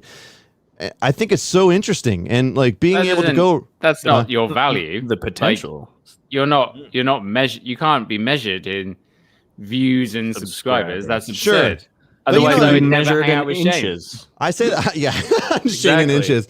But you guys know what I mean. Like that's our metric, right? Like how many subscribers you have or whatever. But like I really learned very recently that it wasn't the subscribers that was driving me anymore. It was like, I want to make what I want to make. And I love the people that are supporting it. Like, it's so cool to talk to people that get it, or like are in the same thing, or like people that I see on the trail that are like, dude, I liked your video. And like being able to collab with these people and be like, hey, I've never seen this trail. Can you show me it? Like, it's just that community that builds around a channel is fascinating. And you guys obviously know this better than I do. So it really quickly became apparent to me. And that was the biggest surprise, is that like seeing the people that build around it, and like, it's such a good community. Like not only like the people that you run to on a day-to-day, but the mountain bike YouTube community as a whole is like super accepting and like super helpful. Like you could reach out to somebody and be like, hey, I don't know how to do this. Can you help me? And they're like, yep. So it's been it's an awakening experience, because I had an idea at one point where it's just like, let me do this. It was a rigid idea. And now it's more important to me to like just, be involved, like have those experiences and that communication and all that stuff. And I always think I always think it'd be cool to be a big YouTuber, because that way I could elevate lower YouTubers, or like not like YouTubers specifically, but like seeing what Paul did the other day with the charity. It's like that influence would be cool. I never really thought of it that way, because I've never been like an activist or anything like that. I've never been fully involved with things like that. But I think like if I can have a platform, it's so cool to see that you can do something positive with it. Like, and it really didn't sit in until seeing, not necessarily specifically yesterday, but that was a big role, honestly. Like, it's like, man, you see people, we're a bunch of mountain bikers, but it's like, there's more to it. I don't know. It was interesting. I actually gave away all the money I made from my first ever sponsored video to my local trails. That's awesome. Yeah. I did, like So the monetization thing's not that important to me. I do really appreciate it. I think it's awesome, but like, yeah, I think there's wait. What just happened? Nothing. Don't Only worry Josh about it. What did you do? I can watch it back. This is being recorded. Make a note of the time. yes. Yeah. Quick. Well, yeah. Joe, one Thursday thing I have to one thing I have to let you know is the fact that you said you don't make much money on YouTube. That's like the first rule of YouTube is you act like you make billions, because we all do, obviously. You act like you make nothing the whole way up to you do your 15-room house tour, and then you're like, exactly. Guys, link in the description. Merchandise below. Cybertruck in the garage. Yep. Yeah. Josh has like 10 Cybertrucks. If I remember. Yeah, you do have on order. The hardest part is having to come back to this house in this garage that I haven't been to for like months to like act like I still live You gotta here. slum it. He's got an infinity pool back there. No. There's cobwebs and stuff. The renters hate you. So what he's done, he's replicated his old garage perfectly in his new house. There's just a set, and behind it is like this huge expansive space. Just the wall. It's like a fake 3D wall. It's like all printed with shadows and stuff. And as soon as it comes down, it's just flat. So it's just a green screen. Just a green screen. Just before he went, he was like, wait a minute. That'd be cheaper. Yeah. Here we go. Yeah. If I turn the camera at all, it just all falls down. It's like the Wizard of Oz. I am the wizard. Yeah. Is it weird that I believe that 100% in my soul? It's true. I'm actually a CIA agent. It's everybody knows it. So anyway, with that mustache, it kind of makes sense. Yeah, that's why you don't have a mustache. Yeah. Yeah, we couldn't go undercover anymore. Hello, fellow teenagers. Yeah. So, okay. Follow-up question for you, Joe. That was a great answer. What's the hardest part about the most difficult part about being a YouTuber? Thumbnail design. It's a damn nightmare. I give you shit about it. 11 p.m. every night. You do what, Shane? Yeah. Yeah, he does. He'll text me a thumbnail, and I'll be like, give me pictures, and I'll send you an idea. Guess who came up with the thumbnail idea for Trailhead Troopers? Guess he throws rocks in glass houses. That's what I want to say. I don't know how to point to Shane here. There. God damn it, that guy. No, I mean, like, he gets his rigidness from you, Paul, and that's his stiffness, but that sounds inappropriate too. He gets his, he gets that from you, and he passes that stiffness on to me. Wait. He shares the stiffness with you. You could make it bigger. Make everything bigger. We're really happy about the fact that none of that happened during Paul's live stream yesterday, where it's just full bananas on display. But that's a side point. I am not a graphic designer, and I have no clue about that. That's so hard for me. I'm not gonna kid you. Like the last video I did, that's not it, by the way. It took me I spent 2 to 3 hours on that thumbnail because I'm an idiot and I don't know what to do. And I don't have my specialty is creative ideas, but in terms of laying out a thing, I got nothing. So it's hard. That's hard for me. Did you watch that video that Josh shared with everyone the other day? Well, yeah, that was the one from Mr. Beast, right? Yeah. Yep, I did. And it's that's one of the things that I haven't thought about is on the trail, taking some good pictures to put as a thumbnail. So I kind of did that with a recent video. Those are the things I'm starting to understand is while you don't have to necessarily be while you're out there, but take a good photo and make the thumbnail important. And I do think about the thumbnails, but I'm not I don't understand it yet. That's the problem. I'll spend hours on a thumbnail and it's not good. But it's because I don't understand it yet. So I'm still working on that. That's the thing that's the hardest. Is just understanding that side of things. And you know what clicked recently was okay, the thumbnail has to be the cover of your book. And I never thought of it that way, right? Would you guys agree that? Because you see if the cover's not good, they're not going to look at the title. If they're not going to look at the title, they're not going to click on it. Or am I wrong? No, that's reasonable. Yeah, that's fine. And I was just thinking the book analogy gets used a lot, right? You judge a book by its cover. But I think a better analogy is and finding a companion. You need to look as good as you can, because when they get to know your personality, that's really difficult, right? If I started with my personality, I would have never been married. Anybody of the opposite sex would not. But my face, seeing my face, people are I've got to spend time with that guy. What's his name? All the time people are you're so beautiful. Yeah, it happens all the time. Yeah. No, but seriously, the thumbnail draws you in. If the content's great and the thumbnail and the title aren't, people don't click. But on a book, once people view it, then they're more likely to send it to somebody else. So that's true with YouTube videos. Yeah. But that's not how you generate your views. It's all about engagement from the home screen or the sidebar. And it's hard, man.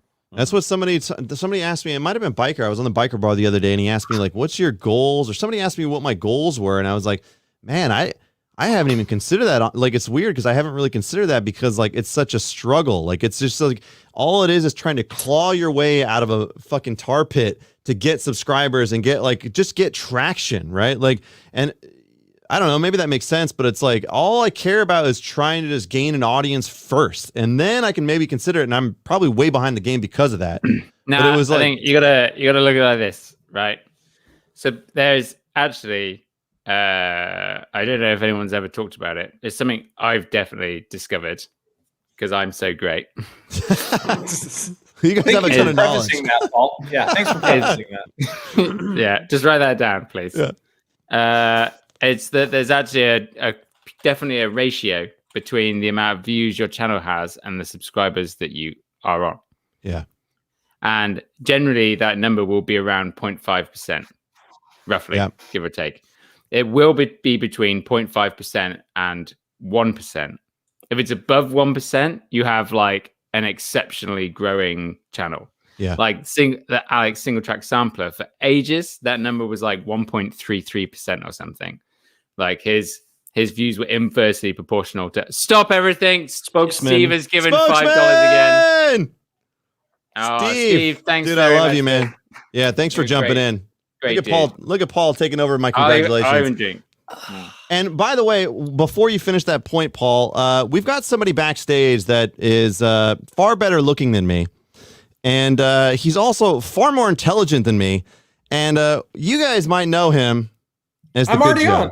You guys, well, yeah, there's so many of you. You guys might know him as the Good Joe. So welcome him in. This is Trail Features. What's up, Big Daddy? What's going on, man? Thanks for jumping in, dude. I appreciate you. Move me around. I'm in the middle. It looks weird. Leave him there. Move me around, can you? Make him suffer. I don't know how to do any of this. Ow! Wait. Put it back. Put it back, Joe. Put it back, Fat Joe. How do you do it? Wait, this is that. Okay, there's that. Yeah, that's more like it. Yeah, there you go. In some ways, that is actually a really good way of doing it. No, that's how it should be. Yeah. Oh, there you go. That's pretty good. I like that. That's good. All right. All right. Listen to this. Okay, I'm just going to finish my point because I'm actually going to dip out because I just want to watch this now. No, totally. I'm going to go to bed too. So your ratio is above 1%, Joe. How do you know? How do you know that? Because I've looked on your channel. You have 53,000 views and you have 1,000 subscribers. So actually, you have like is that 10%? No, 5%. Oh no. Fuck. God damn it! It's getting worse by the minute. Where's my? I'm like calculator. 0.5%, but it's fine. Everything's fine. No, I don't know. That's not right. Okay. I'm not even gonna look at the chat. Fuck all of you guys. I'm gonna do the math. Yeah, so it's about 3%. Not quite. Yeah, it's 3%. And obviously you're very new, but that's a great starting point. And the higher up, the moment you drop below 0.5% is where things are probably going bad. That's my general rule. So we know that subscribers is related to views. So the more views we get, the more subscribers we're going to get. Seems kind of logical, but there's literally rules of thermodynamics that are way more blatant than that. So let's just call it a rule. Yeah. So how do you get views? Well, you got to get people watching them. And how do you get people watching them? You just make good videos. There's no secret to it. You know, there's loads of all these snake oil salesmen all over YouTube, saying, "Oh, we got to do this and blah blah blah blah blah." It's not. Just make a good video. YouTube will shift it out, and then loads of people will watch it. This long and the short of it.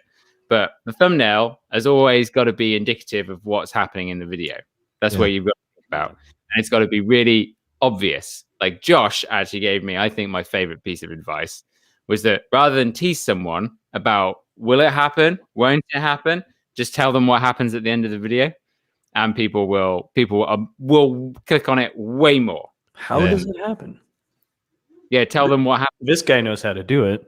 He puts out a video every 2 or 3 months, and it explodes. Once a quarter. He's got he plans it.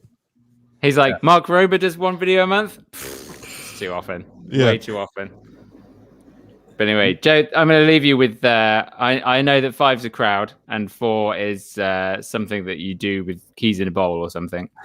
So I'll leave you to it. But you have a great future. I hope just somehow go and make a video with Bobo. That's all I'll say. That is the goal. That is on the list. I'm courting him. That's what I'm doing right now. I'm courting him. You don't Slowly have but to. surely. Super cheap date. Super cheap date. Very Okay. easy to lure in. Yeah, you'll succeed. Thanks for jumping in, Paul, man. I appreciate it. I appreciate it. Bye now. Yep. Joe, what's the weather in Colorado right now, by the way? It is damn cold. Whoa. It is cold. It is really cold. I just got off on call for my normal job, so it is perfect timing for me to stay inside even more. Yeah, you guys, we had about 70 degrees here in California the other day when I rode Pacifica. It was pretty stunning. I'm not bragging, but I'm just stating the obvious is all. Yeah. No, like last night we suddenly had that temperature dip, and then this morning, like it was close to single digits. It's supposed to get even colder tomorrow. So great time to test out winter gear if you're working on a video on that. You know, when I moved to Colorado years and years ago, my wife was not a fan. She was not used to the cold. We both grew up in California. So, like, I remember our first thing that we did was went out on, like, New Year's Eve or something. It was, like, 10 o'clock at night or something. You're going out, and I remember it was -5 or something like that. She looked at me like, what the hell did you get me into? And we probably moved back to California after about 2 years, but it didn't take long. It didn't take long. She didn't like the snow, but you know what? Honestly, I didn't mind. Like, it was interesting to me coming from California to actually experience weather. Like, we don't really get that here. We get some light drizzles, and other than that, it's like whatever. So it's totally different. That's usually what happens to people. Like when I was living down in Austin, I had been living there for a week, and they had a major ice storm, and I woke up and went to work the next day, and I walk in the office, and it's like I'm literally the only person there. No one's there. And wow. It's like I'm online, and I'm messaging my new boss, and I'm like, hey, so are you guys just coming in late? And she was like, why are you at the office? Did you drive? Oh my, that is so irresponsible, Joe. Why did you do that? And like, I literally drove through a blizzard to move down to Austin from Colorado. Yeah. Like, it just you get used to it. So yeah, it is crazy how different people get used to stuff. People here can't drive in the rain. No. If it's not 68 sunny, people freak out. Hey, let's cheers to Shane. Whoa, Magnetic, by the way, just donated Magnetic. $4.99. So thank you, Magnetic. Much appreciated. And to Chain, the crashing amazing person. I'm gonna go because I gotta wake up early. Go to Moab. But dude, congratulations. If I could just give you one piece of advice that I've learned from all of these great YouTubers. You fucking son of a bitch. Nailed it. I was going to have you guys give him a piece of advice for like the Walmart thing, Joe, since you just jumped in. But Josh already gave him as much advice as he could possibly get, I think. Yeah, your host. Yeah. Yeah. Yeah. Oh, Joseph is frozen. That's a good frozen face. It is. That was perfect. You couldn't emulate that any better. Yeah, I am on a laptop right now. My main PC is freaking out, so I had to shut that down. But this has a Dorito chip in it, so like it is barely eking by with the setup that I have. And it looks like my video's lagging too. You guys are fine. Yeah. It's going to catch up. Everything's going to catch up. So you guys are two pretty like monumental YouTubers. What would you kind of suggest as like if somebody's getting started out, or maybe has got a channel for a while, and what are your guys' insights? What is the secret? We have two very different philosophies, so that's a good question for us. Yeah. You want to take this one, Josh? Yeah, I mean, I get asked all the time by people like, "Hey, I want to start a channel. Hey, will you promote my channel? Like, what do I do? What's the secret?" Right? And what I feel like is a lot of times people feel like, "Hey, everyone's making cookies, and my cookies are so good, but no one's eating them. Like, there's just something wrong." Like, and it's like, yeah, the thing that's wrong is people don't want to eat your cookies as much, right? Like, so bringing it back, so we're not talking about cookies because I'm getting very hungry. Hey, Mr. Duck, Matthew Duck himself. Whoa, what's up, Matt? Good to see you, man. And para aquí o para... Fuck, my Spanish is awful. You guys know what I'm talking about. Thank you guys so much. We're going to drink to that. I appreciate you guys being here. Bueno, subversus, something like that. Anyway, my biggest advice is make videos that you would enjoy watching. And that sounds so basic and simple, but if you want to succeed on YouTube, think about what videos you enjoy watching and why you enjoy watching them. I enjoy watching videos because they solve a problem that I've had, they entertain me and they make me laugh, or they introduce things new to me that are important to me, right? So when I think about why Joseph from Trail Features channel does so well, Joseph finds entry level bikes that he totally disassembles and looks at, and he's providing you new information on a bike worth buying. And people are like, I want to watch that video, right? And so for me, like sometimes, and Joe Calirado Kid, the bad Joe, you do a really good job of entertainment, right? Yeah. But here's the biggest thing, and Robert acknowledges that he struggles with this. Before you hit record, know what your end goal is. But right, so like you have to know what the goal is. If your goal is entertainment, if your goal is to make people laugh, if your goal is to freeze in your own live stream, oh, he's back. It's back. But yeah, before you hit record, you have to know what your goal is. And so that's like my biggest tip. If you do that, you will grow, you will succeed. And the other thing, like my last biggest tip, is be the first or the best. If you look at everybody on YouTube, they're either the first to the market or they're the best at it. And if you're not the first or you're not the best, be content with what you have, because what you have is great, right? Like me, none of the three of us, unless we just hustle like crazy, are going to be the best mountain bike YouTubers. Yeah. But man, we love the community and the ability and the audience that we get to spend time with, and that makes it all worth it. So there you go. There's my Josh nuggets just for you guys. Josh, I always appreciate you being the adult in the room. You guys are both adults, damn it. So I'm a child, really, but anyway. you're the best grown man child I know. Yeah. So my advice, piggybacking off of what Josh said, is first off, just if you have an idea, go for it. Because Seth really hit the nail on the head a while back, where he says, like, as you get bigger, it gets harder and harder to pivot because people expect a certain brand. And so point. Like that was why he created a second channel, which then he realized that people loved a lot of that stuff so much that he kind of brought some of that back over to the main channel, and then kept the secondary channel as like the real oddball stuff like RC cars. But of course, you know, it's Seth who is a great storyteller. Mm-hmm. So he could make a video about composting and people would watch it and make the comment of like, I don't even own a garden and I'm watching this. So that brings me to my other point. Experiment as much as possible.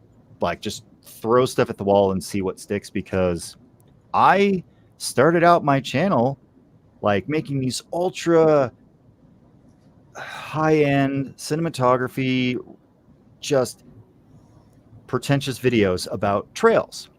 And that was why I called Trail Features. Yeah. But then I realized something. I suck at riding. Yeah. No one wants to watch a middle-aged man slowly go through a midlife crisis down the side of the mountain in 4K 60. No one wants to watch that. Yeah. But I decided to just review some budget bikes because I decided, like, you know what? No one's really covering this. I'm going to do it. And it took off. So if I had not decided to try different things, I probably would still be like lugging 80 pounds of camera gear down the trail, doing my 50th take of something.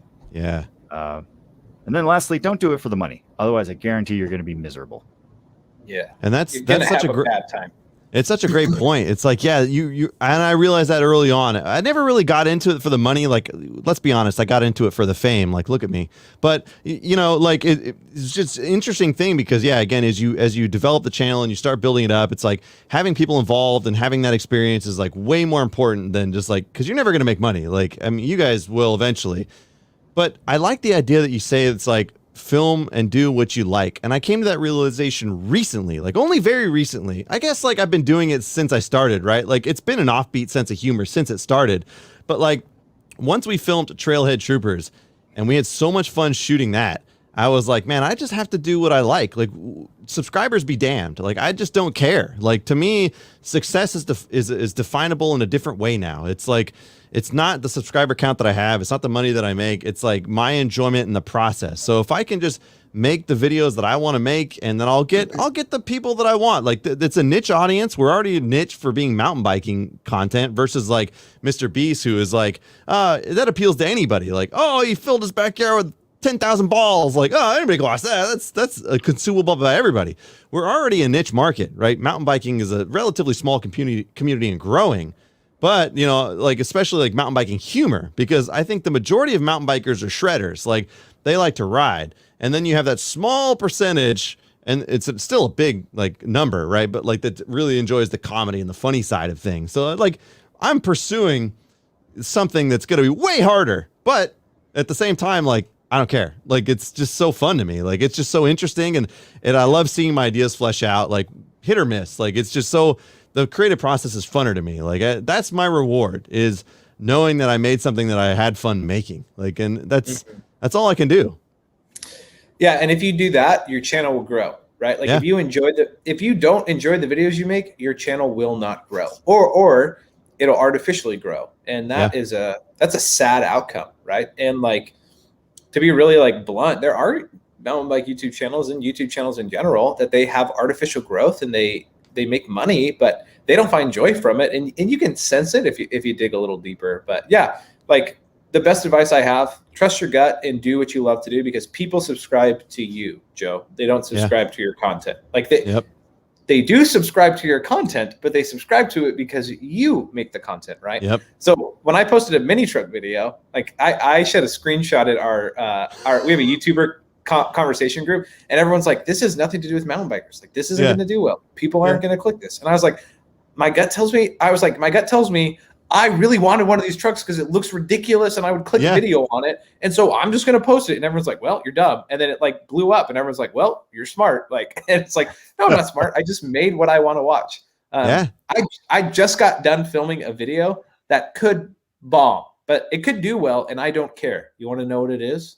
What?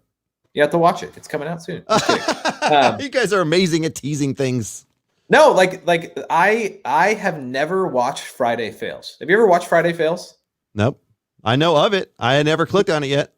Yeah. So I've never watched Friday Fails on Pink Bike, and I hear so many people who like watch it religiously. And I've watched like 2 minutes of it, but watching people crash, I just can't do it. Like, I just like, I cringe, my stomach like turns, and I was like, you know what I should do? I should film myself watching the best of Friday Fails and commentate about it. And so I literally just got done recording that, and I was like, I hate this, but like, it's just me being me. And I was like, I think people are really going to enjoy that. Like, there's something to that. There's something to that. And you guys both know this. Like, the ultimate goal is to form something based on people coming for you, not necessarily like, you know, what you're doing. So it's like, ultimately, and you see what happened with Bobo recently, where he changed his channel to Bobo, and it's like, oh, I lost a ton of subscribers, but like, you know, those aren't the people you want. You want the people that are coming for like you. And like, to me, I'm coming for Bobo. I don't care what he's doing. His videos are so good that I'm coming for him. And like, ultimately, if you can build that, that's the trick. Like, that's so fun, because it's like, they're coming for you. They're coming to see what you're up to. Like, it's such an interesting dynamic to the channel. I think it's so cool. Yeah, and I don't think Bobo's going to lose subscribers. I don't think he has, because he won't, right? Like, we just he said he did, didn't he? Like, or he joked about or something. Maybe that's or true, maybe on his Patreon. I don't subscribe to his Patreon, so maybe he did. I don't know. But that's going to gain in the long run. We talk about a niche audience. Like, mountain biking's very limited. It's growing. You guys know in chat, like, it's like, I see more mountain bikes on the road than I've ever seen before, and it's only going to get bigger. But there's so much more out there: snowboarding, skiing, kayaking, and there's so much. Like, and adventure is really kind of what we love. Like, right? Like, don't we all like to get into just adventure? Definitely. I mean, to talk about Bobo's thing, he mentioned that on Instagram, and I saw his story, and I just replied. I was like, "People gonna people." Yep. Because it's exactly like some people are saying in the chat. You know, as a person, you want to be able to express yourself. Like, that's a big reason why we do this, is because it's either, you know, the latest fascination we have or the latest experiment, like Josh's video. I'm curious to remember now if I was one of the people that called you crazy or if I was sitting there like, I want one. Yeah. I remember I saw that car. I was like, that is the stupidest little car, but I want it. Because I remember your moped video and I was like, I want that. Yeah. And see, the moped video is another one. Like, people ask me, what was like one of your favorite videos? It's the moped one. The video didn't do very good. And in hindsight, even like a week after and a month after and now 2 years after, it's like, I now know why it didn't do well, is because I just wasn't as experienced as a video creator. But there's two awesome things about that. Number one, I could release that video again. Like, I could go film the exact same video, but updated, and people would watch it new, right? Yeah. And that's a great example of that. Look at Seth's Burn Peak, right? Look at Seth's YouTube channel. Go to the most viewed video, and it is Seth's Walmart fat tire bike that he takes into the ocean. That's like a second or third video, right? He's like, I've done this. I'm just going to try this out. And the internet clicked away, right? So it's like, you can always try again. And the other thing I learned about that video is like, I just had fun and I was proud of it. And I still love it to this day. Makes me happy. Yeah. So here is an unpopular opinion, I think. Uh-oh. So I was watching your Bike Troopers video. The Trailhead Troopers, yes. Trailhead Troopers, thank you. Trailhead Troopers. So I was watching it, and I'm like, this would make an awesome TikTok series.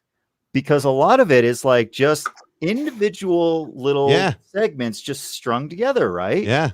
So really remember how you were saying that it was just you guys going out there and goofing around, right? Mm-hmm. So that is such a great format because you have 60 seconds. So all the great ideas get boiled down, right? Because you have to figure out how to fit everything into 60 seconds. So it's gotta have good pacing without being too fast, but you have a bunch of heavy hitters. And I think it'd be perfect because I often look at TikTok as kind of a little bit of a proving ground for creativity, because the greatest thing about TikTok is its short attention span. Mm-hmm. You can make a video that completely bombs. No one will ever go back and look at it. No one goes back and looks at your old stuff at TikTok. They want to see the new. So it's such a great place to just try stupid little ideas, kind of like a stand-up, going to like some little hole in the wall, walk down a basement, past the mortuary to get to the stand-up show, to try new jokes, to see what sticks before he takes it onto the road. So I think that TikTok is probably one of the most underutilized platforms for creators right now to try out different ideas. I think you're onto something with TikTok. I downloaded it onto my phone the other day, and I've yet to officially sign up, but I'm going to. I saw Brian did it the other day. I've been meaning to. That's a great idea because you could really do sub skits also. You could do the primary video on YouTube, sub skits on TikTok, and like, the question is timing, right? Like how much time? Like I made a trailer for Trailhead Troopers to launch prior to the launch of the actual video, and I posted that on Instagram and Facebook and stuff. I still don't have all the platforms mastered. I mean, there's only so much time in the day. I got 2 kids. You guys, there's only so much time in the day. But that's such a great point that you could just do like supplementary sub-skit content, which is why it's interesting to me that like everyone that follows me on YouTube, maybe they're just not on Instagram, but why wouldn't you follow that creator there also? Because IG is like, that's the Patreon for me right now, and it's free. Like you just get all my extra bonus funny stuff, right? So there's like TikTok. It's like you get this new information and content that you don't get over here. There's all kinds. If you like that person, God, there's too many things. Joe, I can't keep up. So Josh, I'm interested to hear your opinion on this. It is the hardest thing to get followers to move from one platform to the other. Yeah. It is literally moving a stone up a mountain to get people to follow you on Instagram from YouTube, to get Instagram people to follow you on Facebook, to get Facebook people to follow you on Twitter. Like you're constantly trying to be like, follow me here. At the end of the day, I've just given up, and like whatever followers I get organically on each platform, I'm happy with. So like I have like 230 people that follow me on Twitter, and it's usually just like random thoughts that pop into my head. I'll just be like, literary vomit. Just there we go, up on the internet so people can watch it.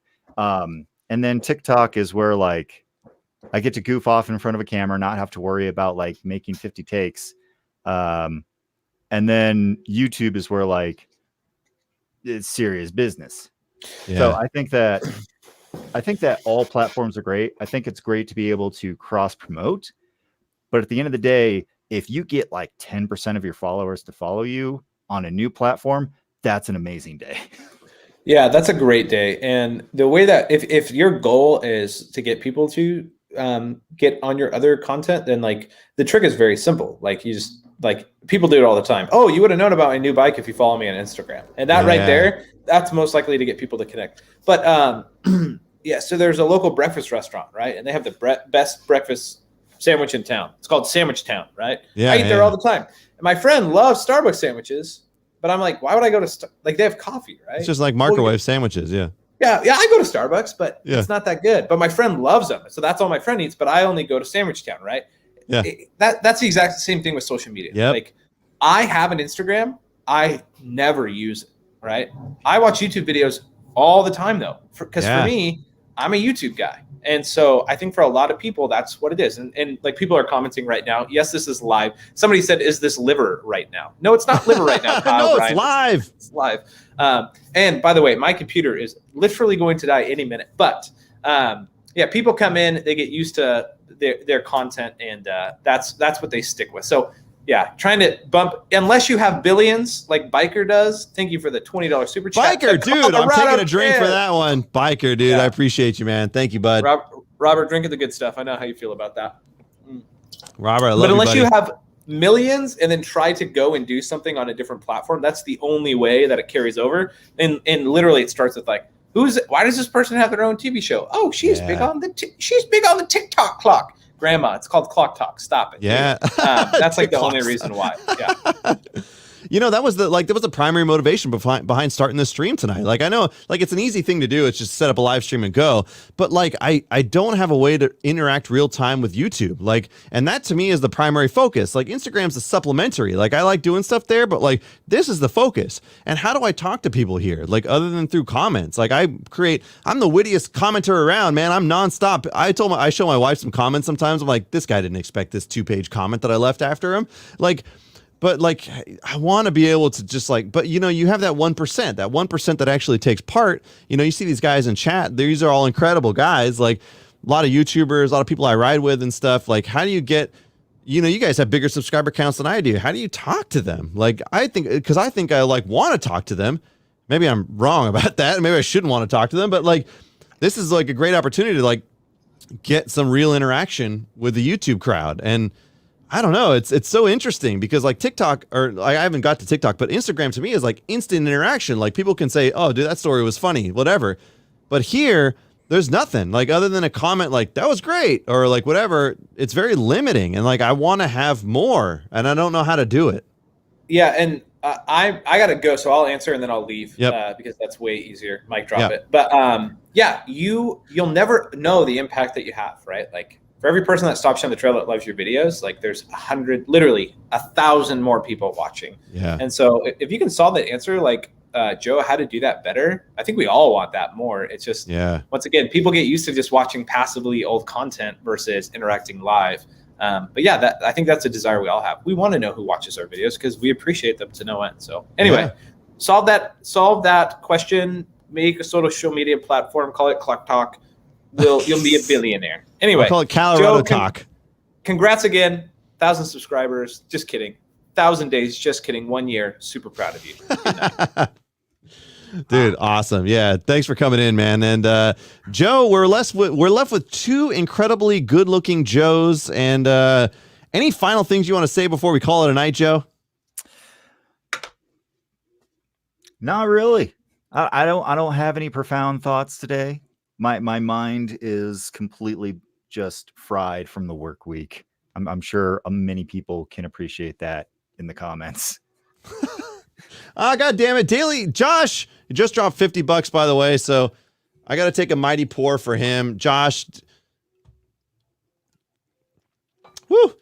Dude, it was so cool. You guys jumping in here. What you guys don't know behind the scenes is like, I always reach out Josh, you're incredible, by the way. I always reach out to Joe for advice because, like, this is somebody who I respect professionally. I'm not a professional by any means, but he is.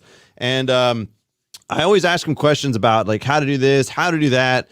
And it's like, one thing I can say, like, for anybody that's in this chat that maybe doesn't have a big channel yet, don't be afraid to reach out to people. I found that everybody's pretty approachable. Like, I didn't know Joe when I, like, messaged him, but he was more than happy to, like, suggest what I should do in a situation or whatever else. So that's been huge. Like, finding out it's okay, like, to talk to people.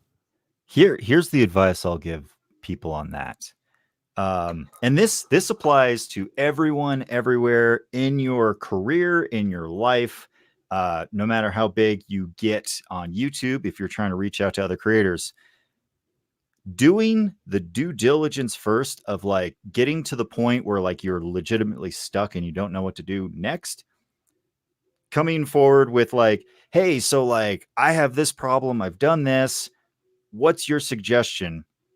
That will get someone's attention anywhere. Creators, bosses, lumineers that you want to get time with. If you show the due diligence of actually trying to solve the problem yourself and then coming to them, they're going to make the time for you, because it's like, all right, I know where this person's at. I get so many questions of, like, people who haven't even, like, started yet. Yeah. And I'm not talking the people that, you know, are just so overwhelmed that they don't know what to do, but, like, literally they just want the solution, don't want to do any work to get there. And those people, like, kind of leave unread because, like, I just don't have time to answer the same question 50 times over in a month. But, like, when you come to me like, hey, I've tried all these different thumbnail techniques, what do you think I should do next? Like, okay, well, you know, let me go look at your thumbnails. Yeah, this is what I would try next. So that is something that I would always give people advice on. Do the work first, then come to someone with a problem. Yeah, and I've always appreciated that view. Like, I tried this, and this. What do you think? Like, there's something to, like, you have to put some damn effort in, all right? Don't be lazy. Everybody in chat, don't be lazy about it. Don't be like, hey, good Joe, how do I become amazing? How do I get 100,000 subscribers or whatever it is, right? Like, no, man, like, reach out and say, hey, here's what I tried. Like, a lot of people will just be like, hey, let's ride, or, like, whatever, right? It's so generic, but it's not just that. Like, you have to realize, people, like, that there's now more on the table. There's so much involved, shooting schedules, all that other stuff, but, like, have a concept in mind, and, like, you have to be approachable, but, like, have a purpose. Like, don't just be like, I like your videos. That's good too.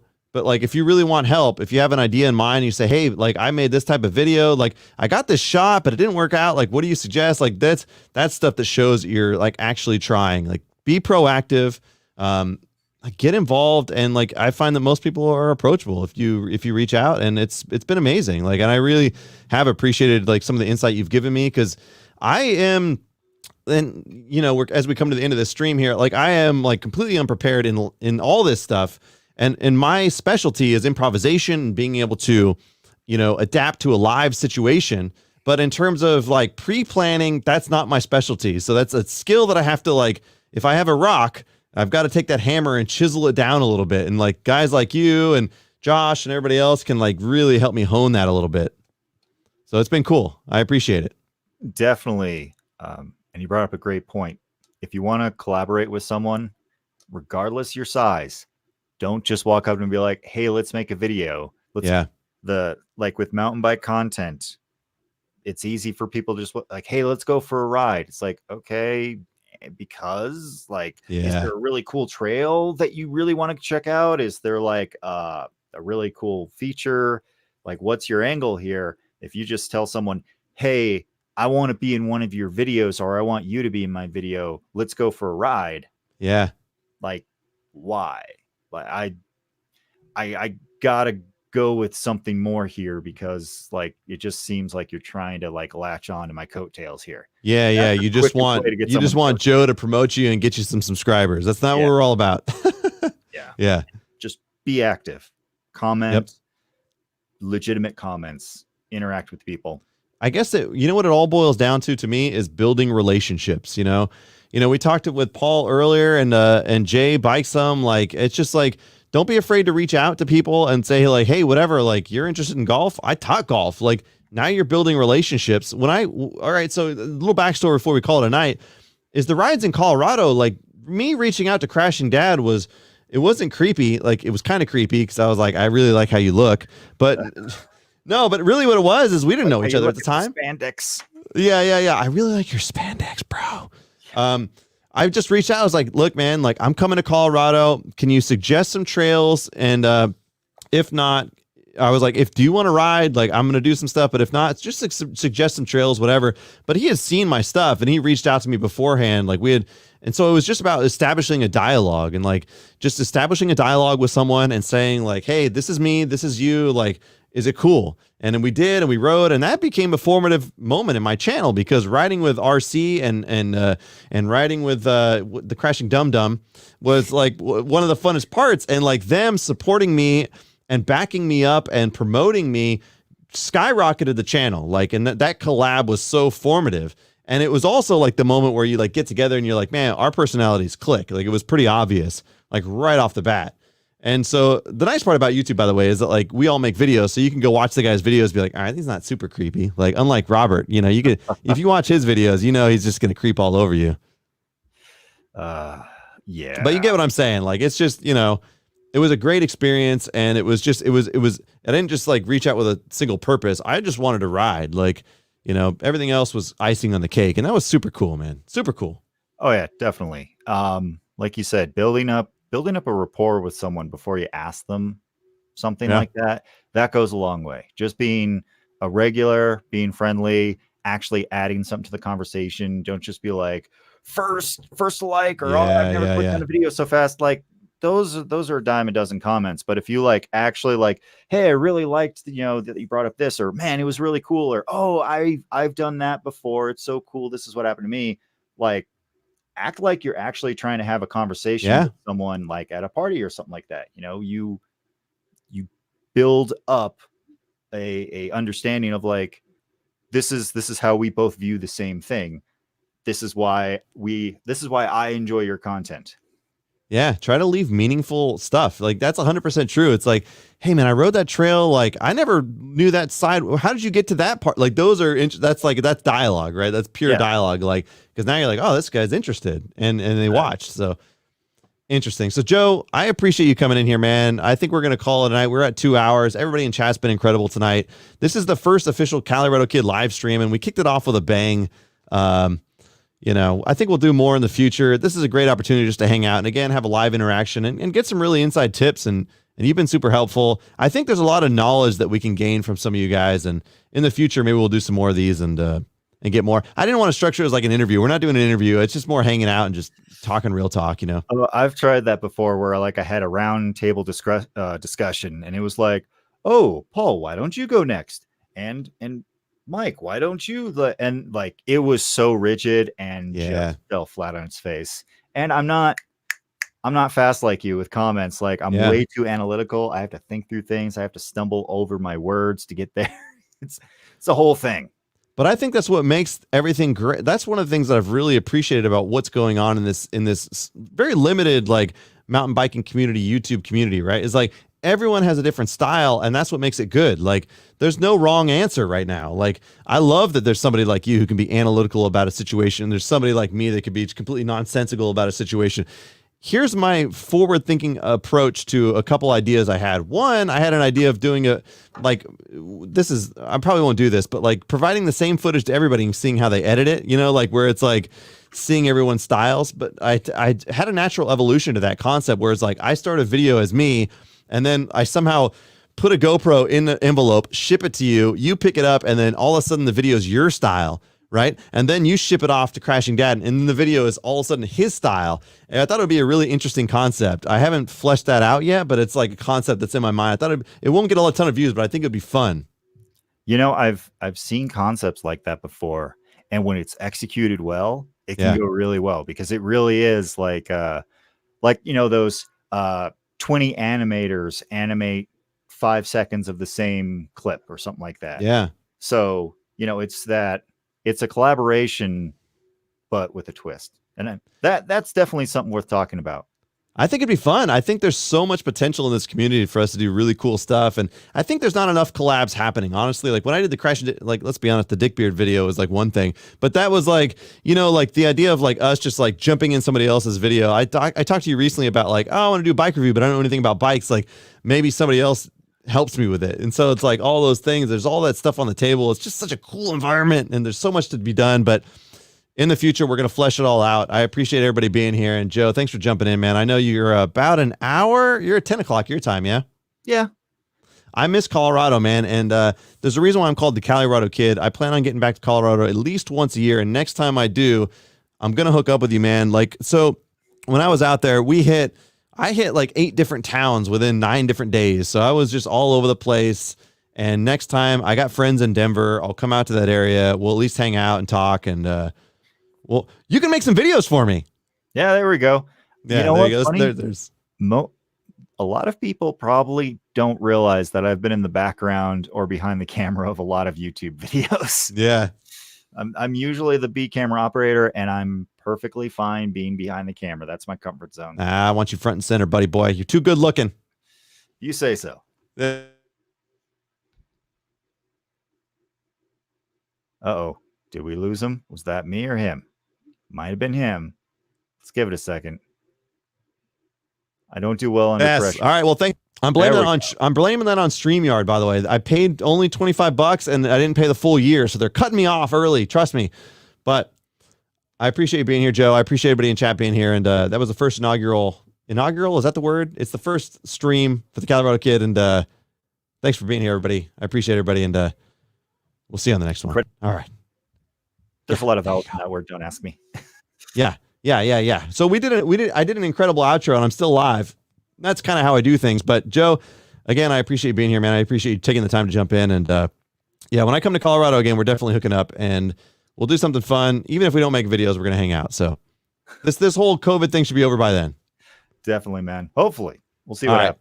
Thanks, Big Daddy. We'll see you guys in the next one. Thanks, everybody, for chat. I really appreciate you guys. And we'll do it again soon. I like this idea. I like this real-time interaction. So we'll do it again real soon. Thanks, guys.